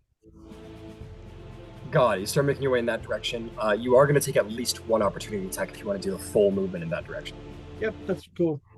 Okay, you have 60 feet. You've used 20 of it already, so you'll fly 40 feet up to here. Oh, but lucky for you, they have a humongous range, so you're good. No opportunity attack for you. I do want to remind the party, nobody has context for Nithroel's casting. For all intents and purposes, you believe that Nithroel, the goddess of the oceans, has arrived, and has basically just declared that she is angry. I believe specifically said like she's angry at her children, right? Yeah. Yeah. So interpret that as you will, because hey, you guys run the sea. Maybe you're her children, or maybe the sailors are her children, or you don't know. But she's incredibly intimidating, which is also very important to remember. Okay, that is going to bring us to Orlick. Orlick, the Avatar of Storms. Now's your time. What do you do? So I'm at the front of the ship, aren't I? Yeah. How far is it from me to the other end of the ship? Just roughly. Roughly just under 200 feet. Alright, doesn't matter. Okay, so action will be to activate the Stormlord avatar. You become the Avatar of the Stormlord in full form. Yep. And I will bonus action.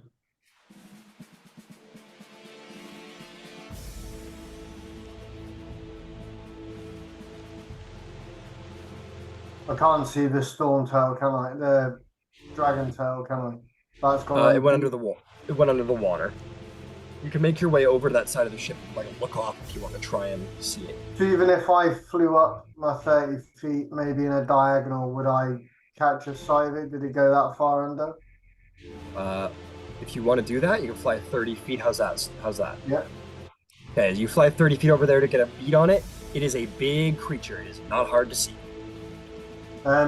So I'll hex like curse that one.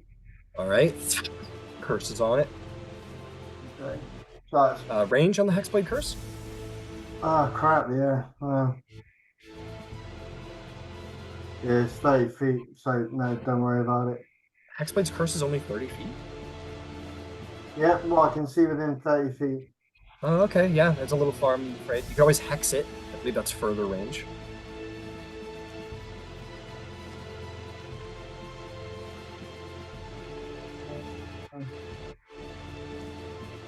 No, I'll tell you what I'll do. I'll hex the Kraken.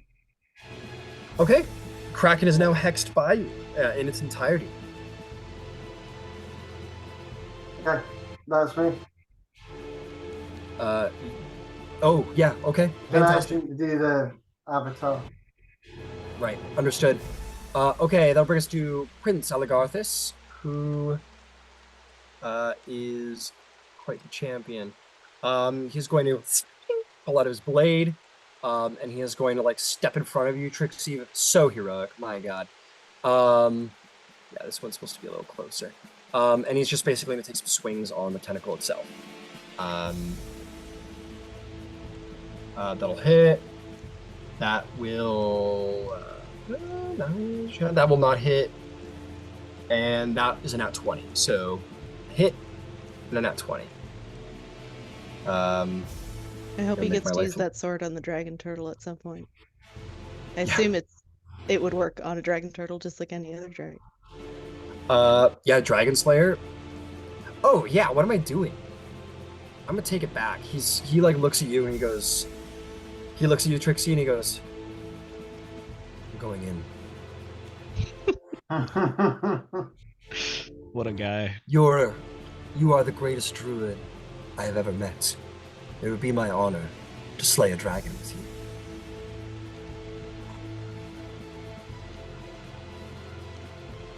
Okay, maybe I'll see you in there. And he'll just jump into the water, waiting.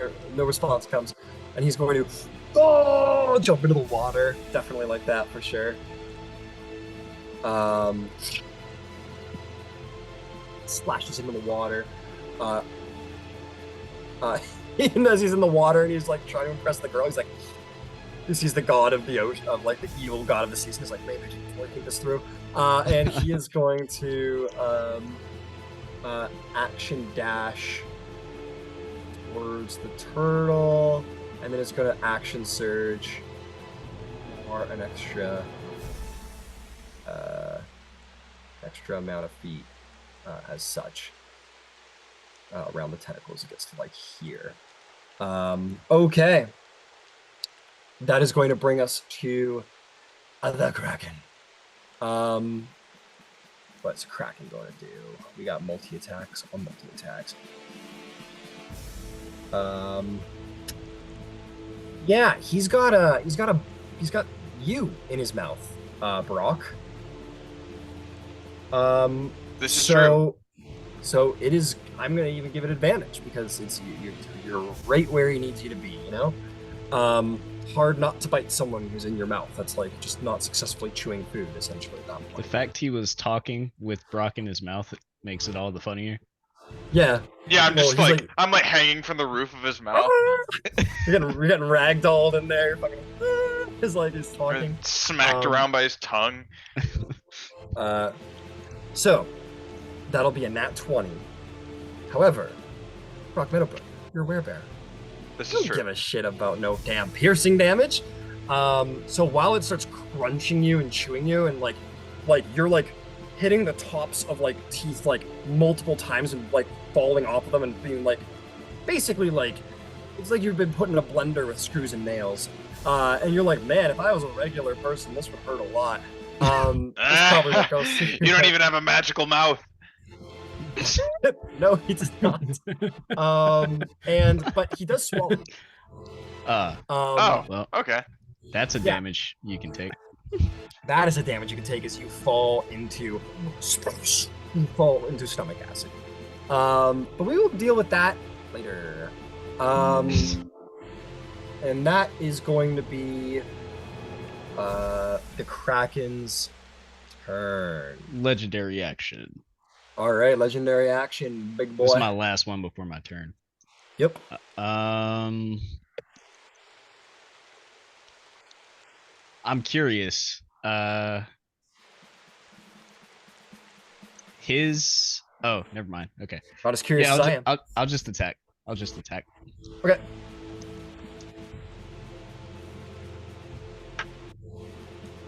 Oh, that's a nat one. Plus, he's like 17. I will have you, foul bitch. You know, it's like Maul falls out of his hand, and he like pours it back into his hand. It doesn't quite do the job. That will bring us to his. Ryan, I'm sorry. On the Kraken's turn, was I within 30 feet for the fear? Yes, you were. Wisdom save, yeah. Yeah, 20. It is going to use a legendary resistance to succeed instead. Ooh. Taking out those shit. LRs. Good job. That is just for future reference. That's like an aura that's constantly on. So 30 Understood. feet, whenever something enters 30 feet. Understood. I'll give you an aura so we remember that. An aura of fear. Oh, keep in mind, I forgot. Everybody has advantage on ability checks and saving throws until the end of my next turn. The Empyreans. Ability checks and saving throws? Yes. Yeah, because he used some cool bolster. Oh, yeah. Cool. Very cool. Bolster's pretty damn good. So that will be your turn now, Tennesis. You are wrapped up in the tentacle. You are restrained. You are grappled. What do you do? Did you add in that house rule yet for grapple? No, I've not made it. I'll be very clear about making that official. Okay. But it's not official as of yet. Got it. In that case, well, things still apply. You're at disadvantage. It's at advantage against you. I'm at disadvantage. He's at advantage. That's right. Could I please?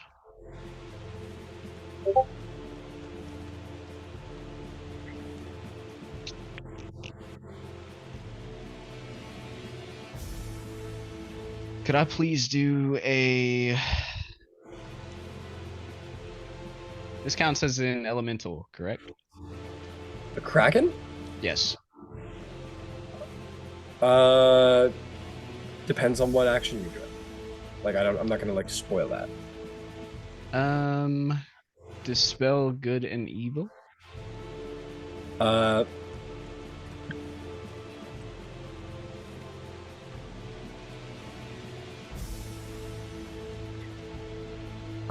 Sure. Okay. Tennyson casts Dispel Evil and Good. To do what? Try and do a dismissal? Yes.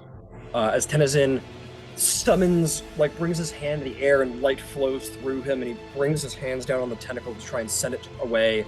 This creature is on the plane of existence. This is not a planar being of any kind. Okay. Cool. All right, that'll bring us to, sure. It's a little early, but who gives a fuck? Let's do a legendary action from the Kraken. It's going to do another lightning storm. This time it's going to hit Empyrean. Who's been giving it trouble?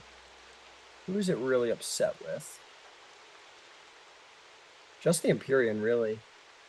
I think it's not going to shoot the guy who's sheathed in lightning. That's probably pretty stupid. The person who screamed fire and then got tickled. I think that's fun. A little too fun. And last but not least, oh yeah, Lady Eldritch Blast over there. That was mean. Okay, so I need a dex save from all three of you.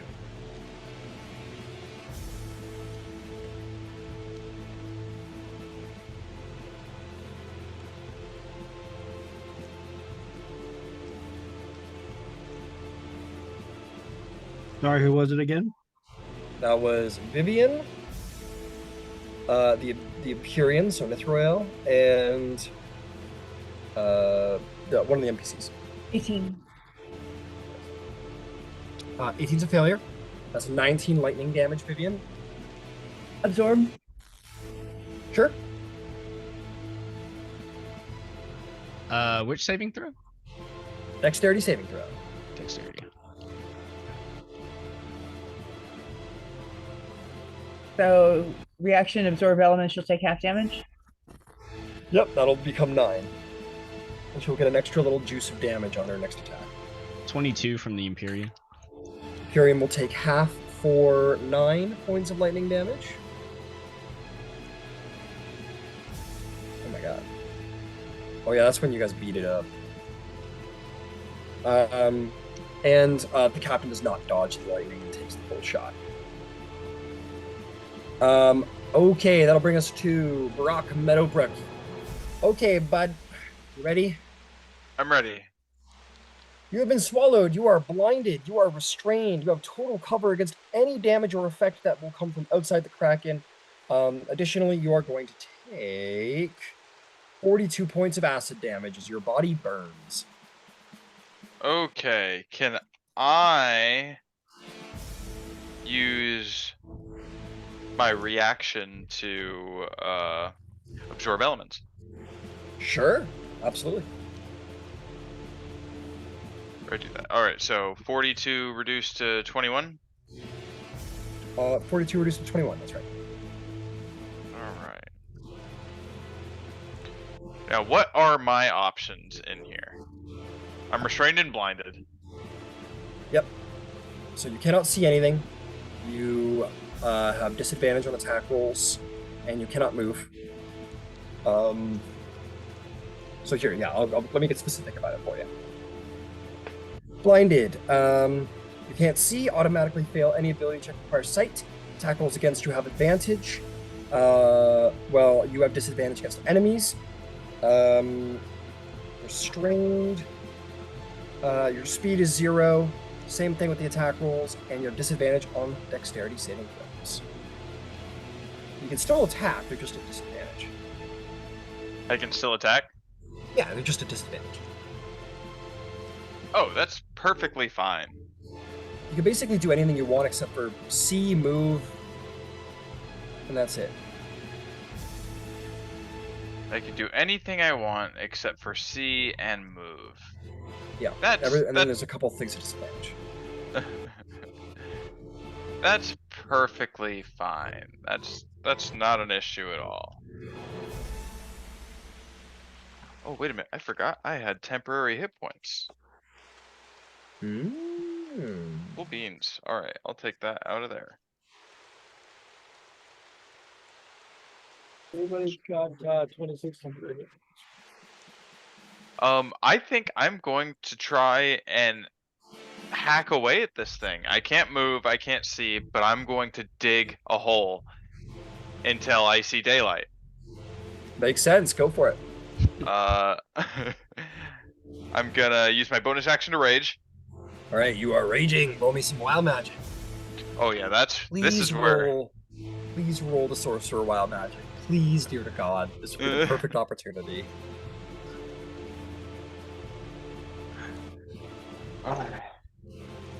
Nah, it's an 8. Nah, man. You Tides of Chaos for no reason. Okay, that's fine.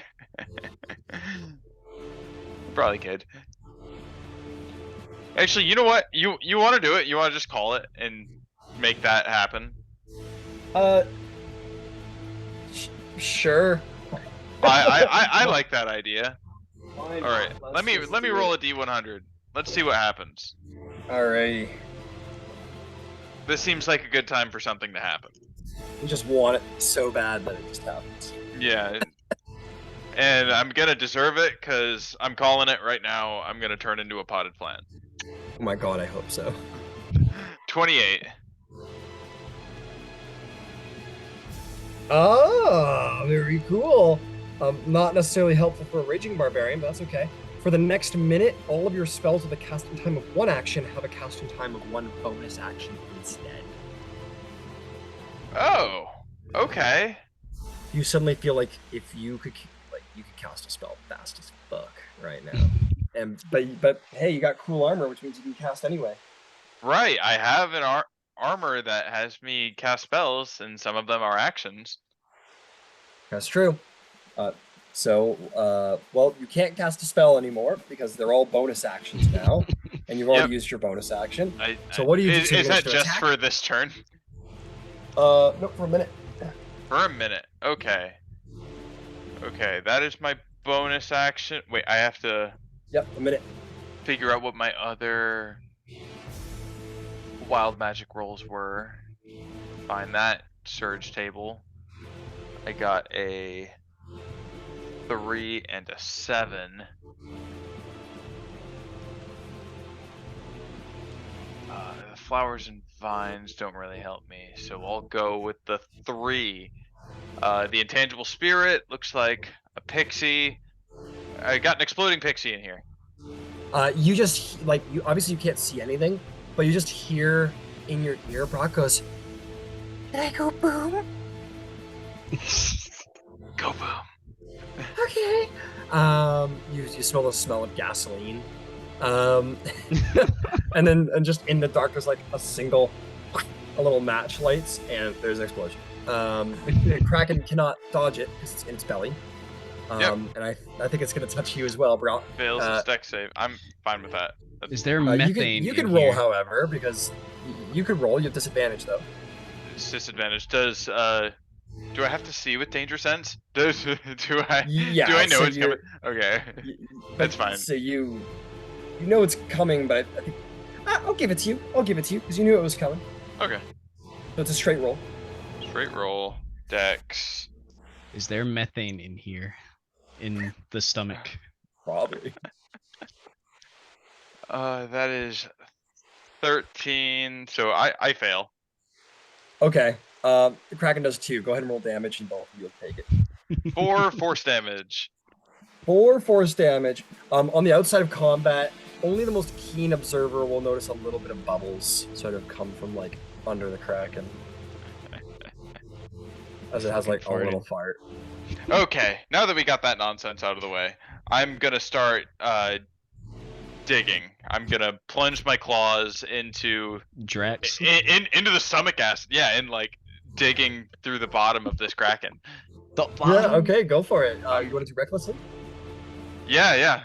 To make it a straight roll. Straight roll attacks. Go for it. Why would you think it's softer on the inside? It doesn't make any sense. Why do you think it's harder? Because it's acid.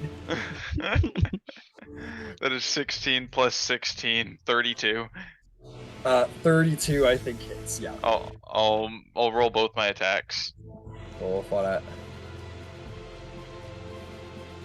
Hey, another 32. Okay. Nice. 2d8. It's a bit nice. Oh, but that's bad damage. 3 plus 4, 7, 17 slashing damage for the first one. All right. You know, bad damage.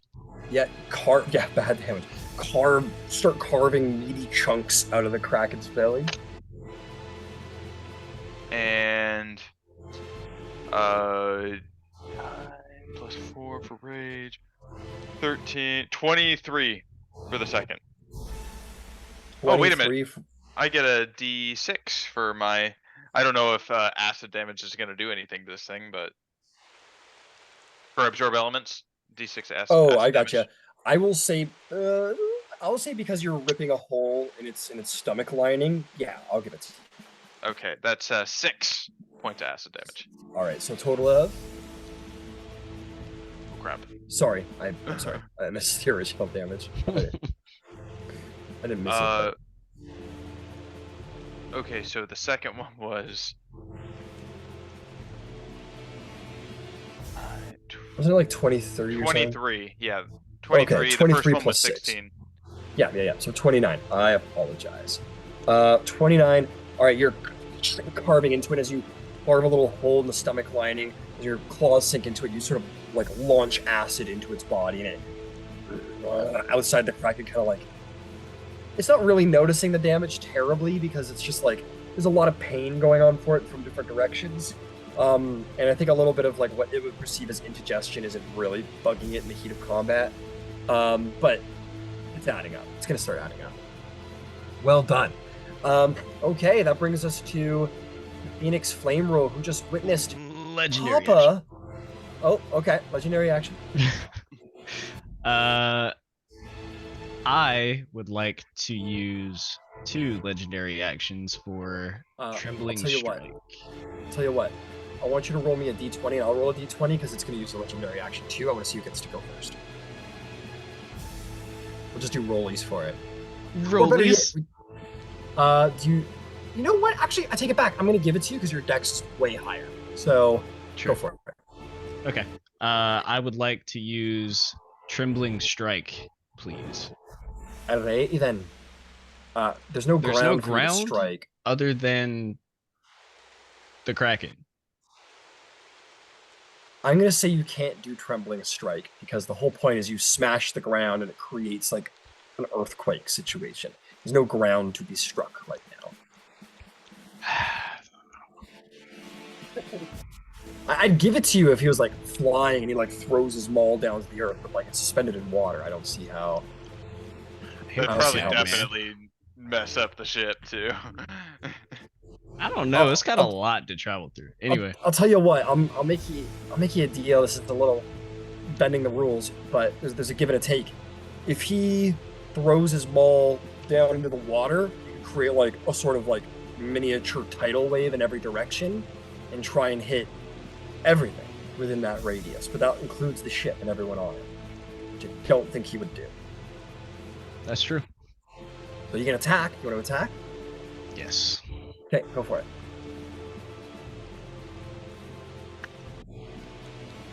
I'm at disadvantage. Yes, because you're restrained. All right. So the first was 14 plus 17. And the next one was 17 attack. plus 5. Oh, Yeah, it was disadvantage.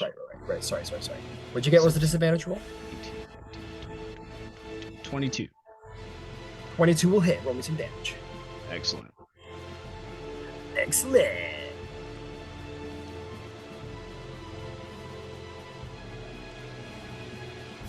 That'll be 31 damage.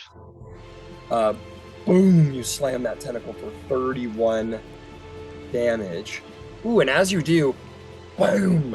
It's not going to take its legendary action anymore because this tentacle is just far too damaged to be functional, and it releases the Empyrean, and he's going to just splash into the water without harm.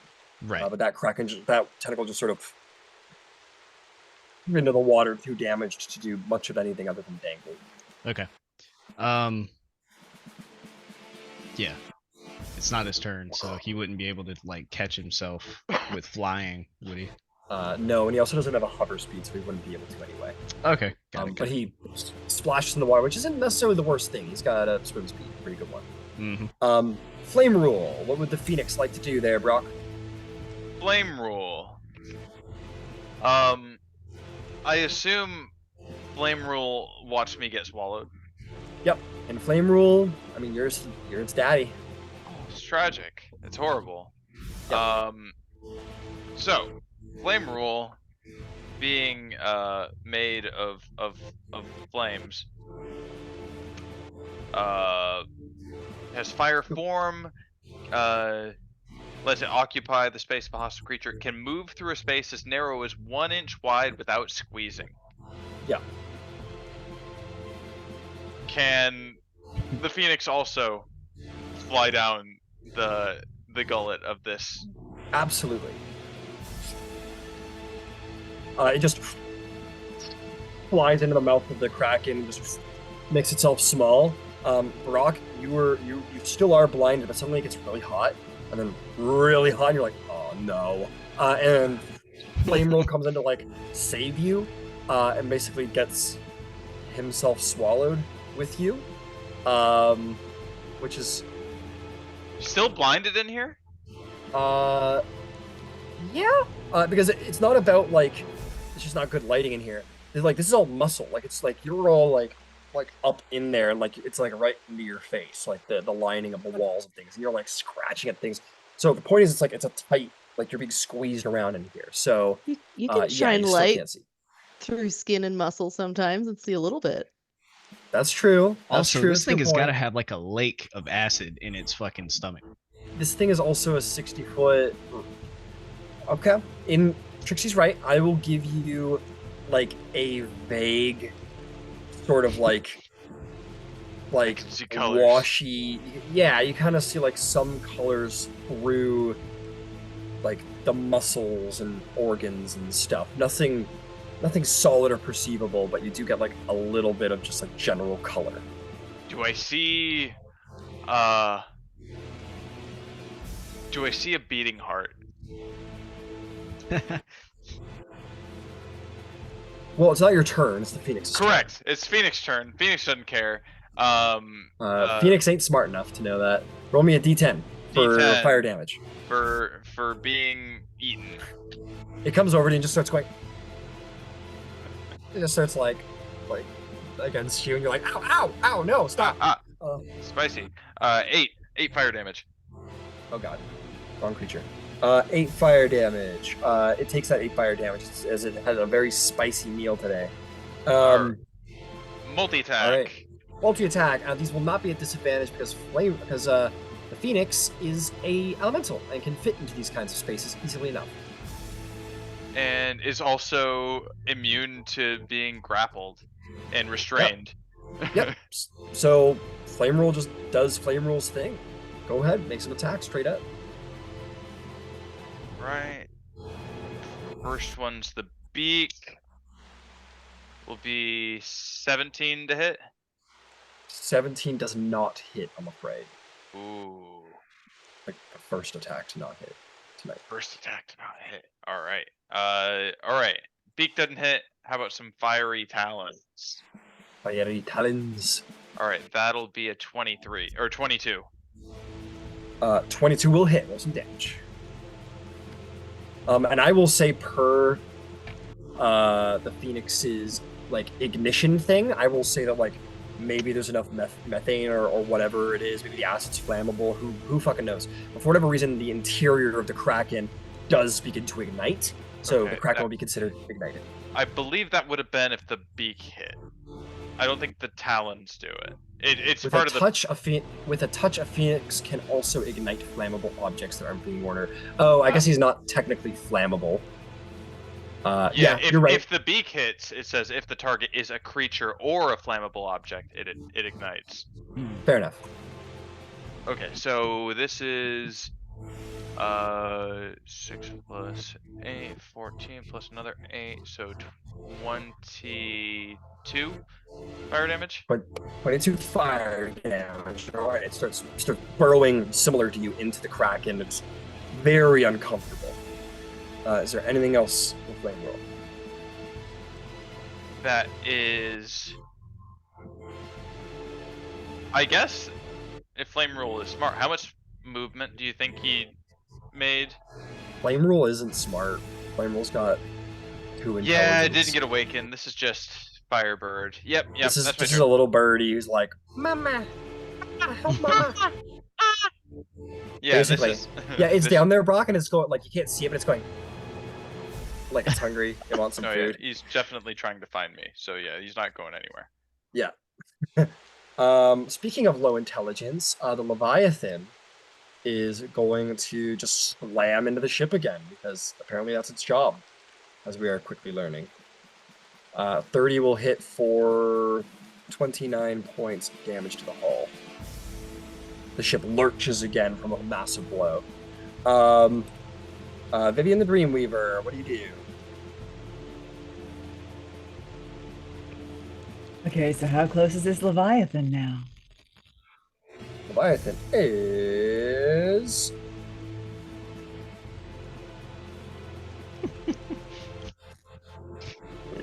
We're gonna say 240 feet, something like that. Sorry, it just looks so much closer than it actually is. I know. You can start moving in that direction. It would get you closer if you wanted. Yeah, but we're working on the Kraken right now, and that's fine. So I think what I will do is just in preparation, bonus action, we're gonna cast Tasha's Otherworldly Guise with the sword. Hey, all right. I assume you're taking an infernal appearance, or a lower plane appearance. Is that a better way of putting it? Emulate Tasha. You know something? I'm still, for whatever reason, right now I'm still feeling upper planes. Okay, you instead decide to become maybe Oblivious. inspired by a dark avenger such as Yeah. Tamlin. You try and emulate that. I'm afraid to say it's not quite as cool as what Tamlin's got going on, a genuine angel avenger of... Moving on. That sentence ran away from me. But anyway, you emulate these black celestial wings and sort of metallic-y skin, and you look like an angel unto yourself. So with the sword, we're gonna cast 4 more Eldritch Blasts at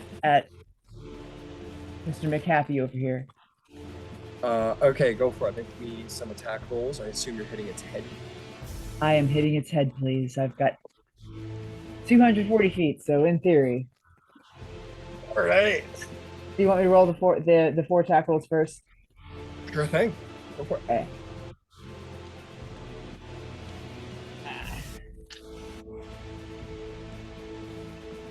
All right, so that is a 30,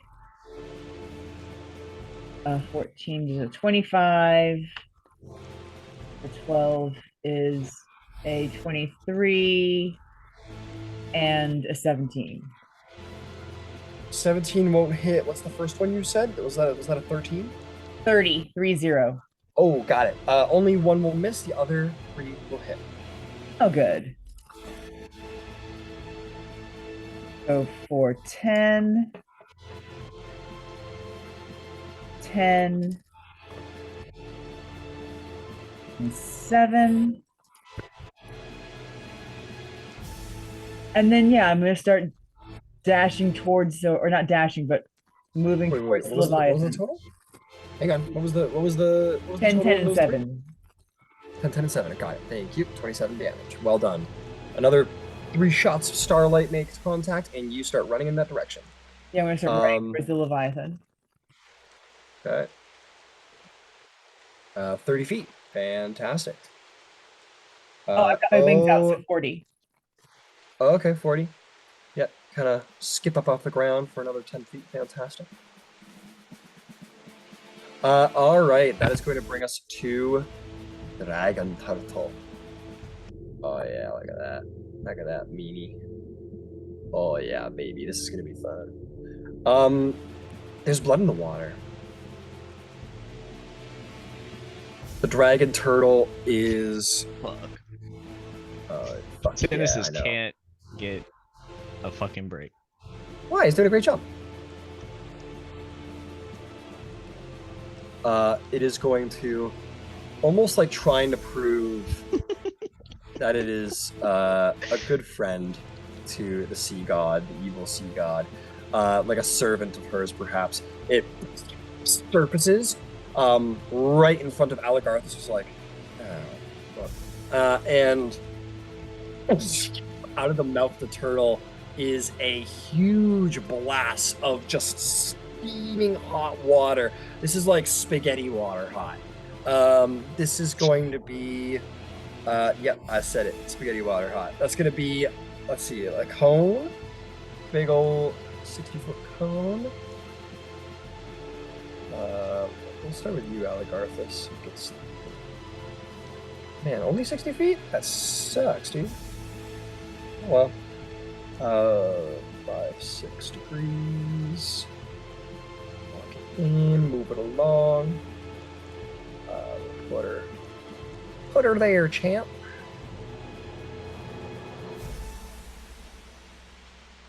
Yeah, that's just gonna be Tennyson and Aligarthus. Or Tennysus, excuse me. Okay, we need con saves from the Prince of the Misty Forest and the Son of Torm. Yes. Aligarthus fails.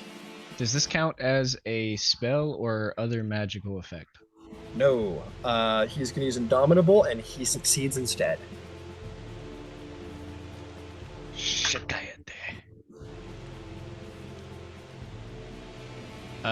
con save? That's right. That'll be a 24 to save. 24 will save. That's going to be 23 fire damage to Tennysus.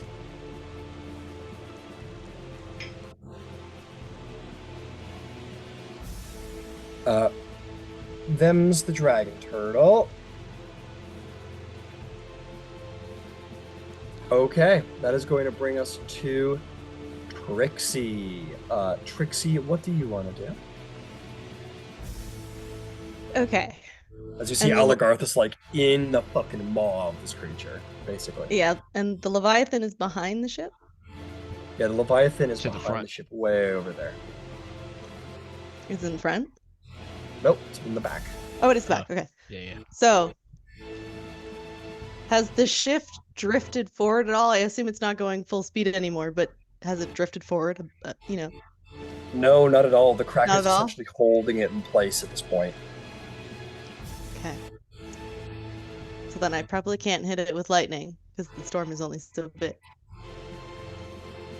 So No, the storm is like extensive. Like it's like the skies are completely black with clouds. no, but the conjure lightning is only so it's only a 60-foot radius. Okay. Then yeah, you're. So I was just hoping the ship like drifted a bit. No, I'm sorry. You're gonna be hard done by to find a target. Like that. So then I will kind of waste of a turn, but I will bonus action where is it? I have horrible spells for this, guys. Draconic transformation.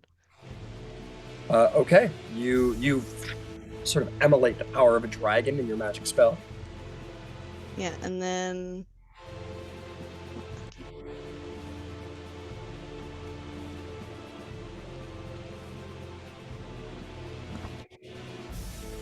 so I think I'll just fly. I've got 60 feet, kind of in the general direction of Aligarthus, Okay. trying to avoid tentacles. All right. Oh, and I guess I have an action still, so I can dash. So 120 feet. Okay. You want to just like get right on top of him? I'll be up. I'm not gonna go crazy far down low, but Okay. You want to be like that? up, not down. Up, not down. Yeah. I Yeah. don't want to be like right where the breath weapon is gonna hit everybody. I just want Got to be it. closer. So Yeah. 60 feet gets you right there, which is basically So on top of Aligarthus. I'll go out like 60 more feet and just get behind the turtle. Or Got as it. far All past the right. turtle as I can get. I guess I'll be like over it, but Yeah, fair enough. No problem. Is there that's anything it. else? Legendary action. Because I got nothing else. That's it. Okay. Legendary. Yep, go for it. I will be bolstering. All right, another bolster. Again, I'm gonna say, you're leaving the ship a little bit at this point. 60-foot radius. 120 foot. Walk 120. It's fine. The whole ship gets it again. Cool. You re-up it. No problem.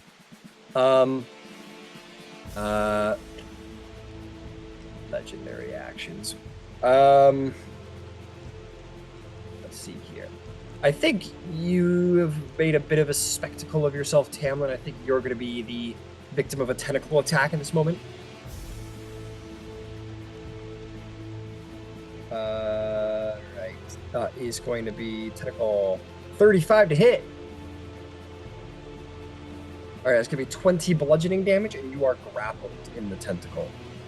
I'm going to say this one gets you right here. So it snatches you out of the air as you fly at it. Leviathan is going to continue its assault. Another slam and tail attack. 30 will hit for 28 points of damage to the hull.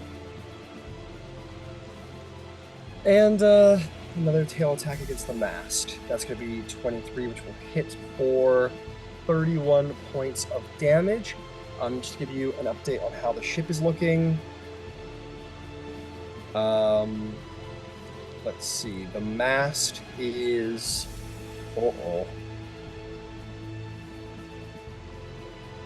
The mast is looking pretty beat up.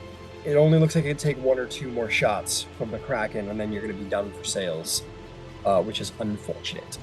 That will be the Leviathan's turn, at which point I am sorry to say, Nithroyal, that it is 11:30, and we will complete the combat next week. I am sorry for how long this is taking. It is hard to make a darn dangerous combat for level 20 characters. There won't be too many of this length. But yeah, we'll pick up next week. Cool. That was great. That's that. Well, I'm glad you enjoyed. Yeah, no, I think it's fine. Yeah. No. That's fine. I mean, these things are gonna take a while. That's what we're here to do. It's pretty cool. I knew what we were signing up for. Yeah, no. I would take it a step further. 2 more hours of combat. No complaints. No complaints. Probably not. Well, I'm glad to hear. it. I know it's not the best to sit and wait for half an hour for your turn, so I appreciate the patience. There's just so many things to do. There's so many things to do. Like, I mean, yes, but the story's engaging, so like it's. I don't feel like I'm just like waiting around. That's not Right. my experience. Yeah. Okay, good. If a person's not entertained by the rest of this, then I don't know what to tell them. Yeah. I found it so entertaining that no one even questioned the fucking goddess lady that came out of the water. No, that's par for the course. She hasn't been I mean, a problem yet. I mean, Like everyone else has been a problem. She hasn't been a problem, yeah. right? I mean, Everyone else she's is attacked. aggressive. She hasn't been aggressive to us yet. yeah, she hasn't been aggressive. It's also like the right place to meet this goddess. You're in the worst storm you've ever encountered in your life. It would make sense to encounter this goddess here. Like, She's And- like and- vouching and- for us. yeah, She's And in also talking fairness- to her children in a language that they don't seem to understand. It just That's seems what a it little seems like. weird. And we've been with Nithral long enough that I don't know. Yeah, Nobody I- would put that together except it's you. a good point. I think the dragon turtle just surfaced and is kind of like, is like, oh, Umberly, hey, what's up? But the Kraken's starting to go like, why is she not repeating this weird couple words to me? You know what I mean? Like the Kraken might be starting to be like suspicious. But like, how many times have any of you ever made a check for illusions the entire campaign, regardless of Mithril? Like, Yeah, that was our fucking 5, like 10 thought when I made this times. character. Yeah. When Yeah, I no- met Nithral, I did. Yeah. I'll Have a great night, see you Harlock. I think people generally don't assume they're looking at illusions. So, I you know. assume everything's an illusion. oh, okay. Nothing's real. So you succeed all the checks and Right. fail all the other ones. Oh man.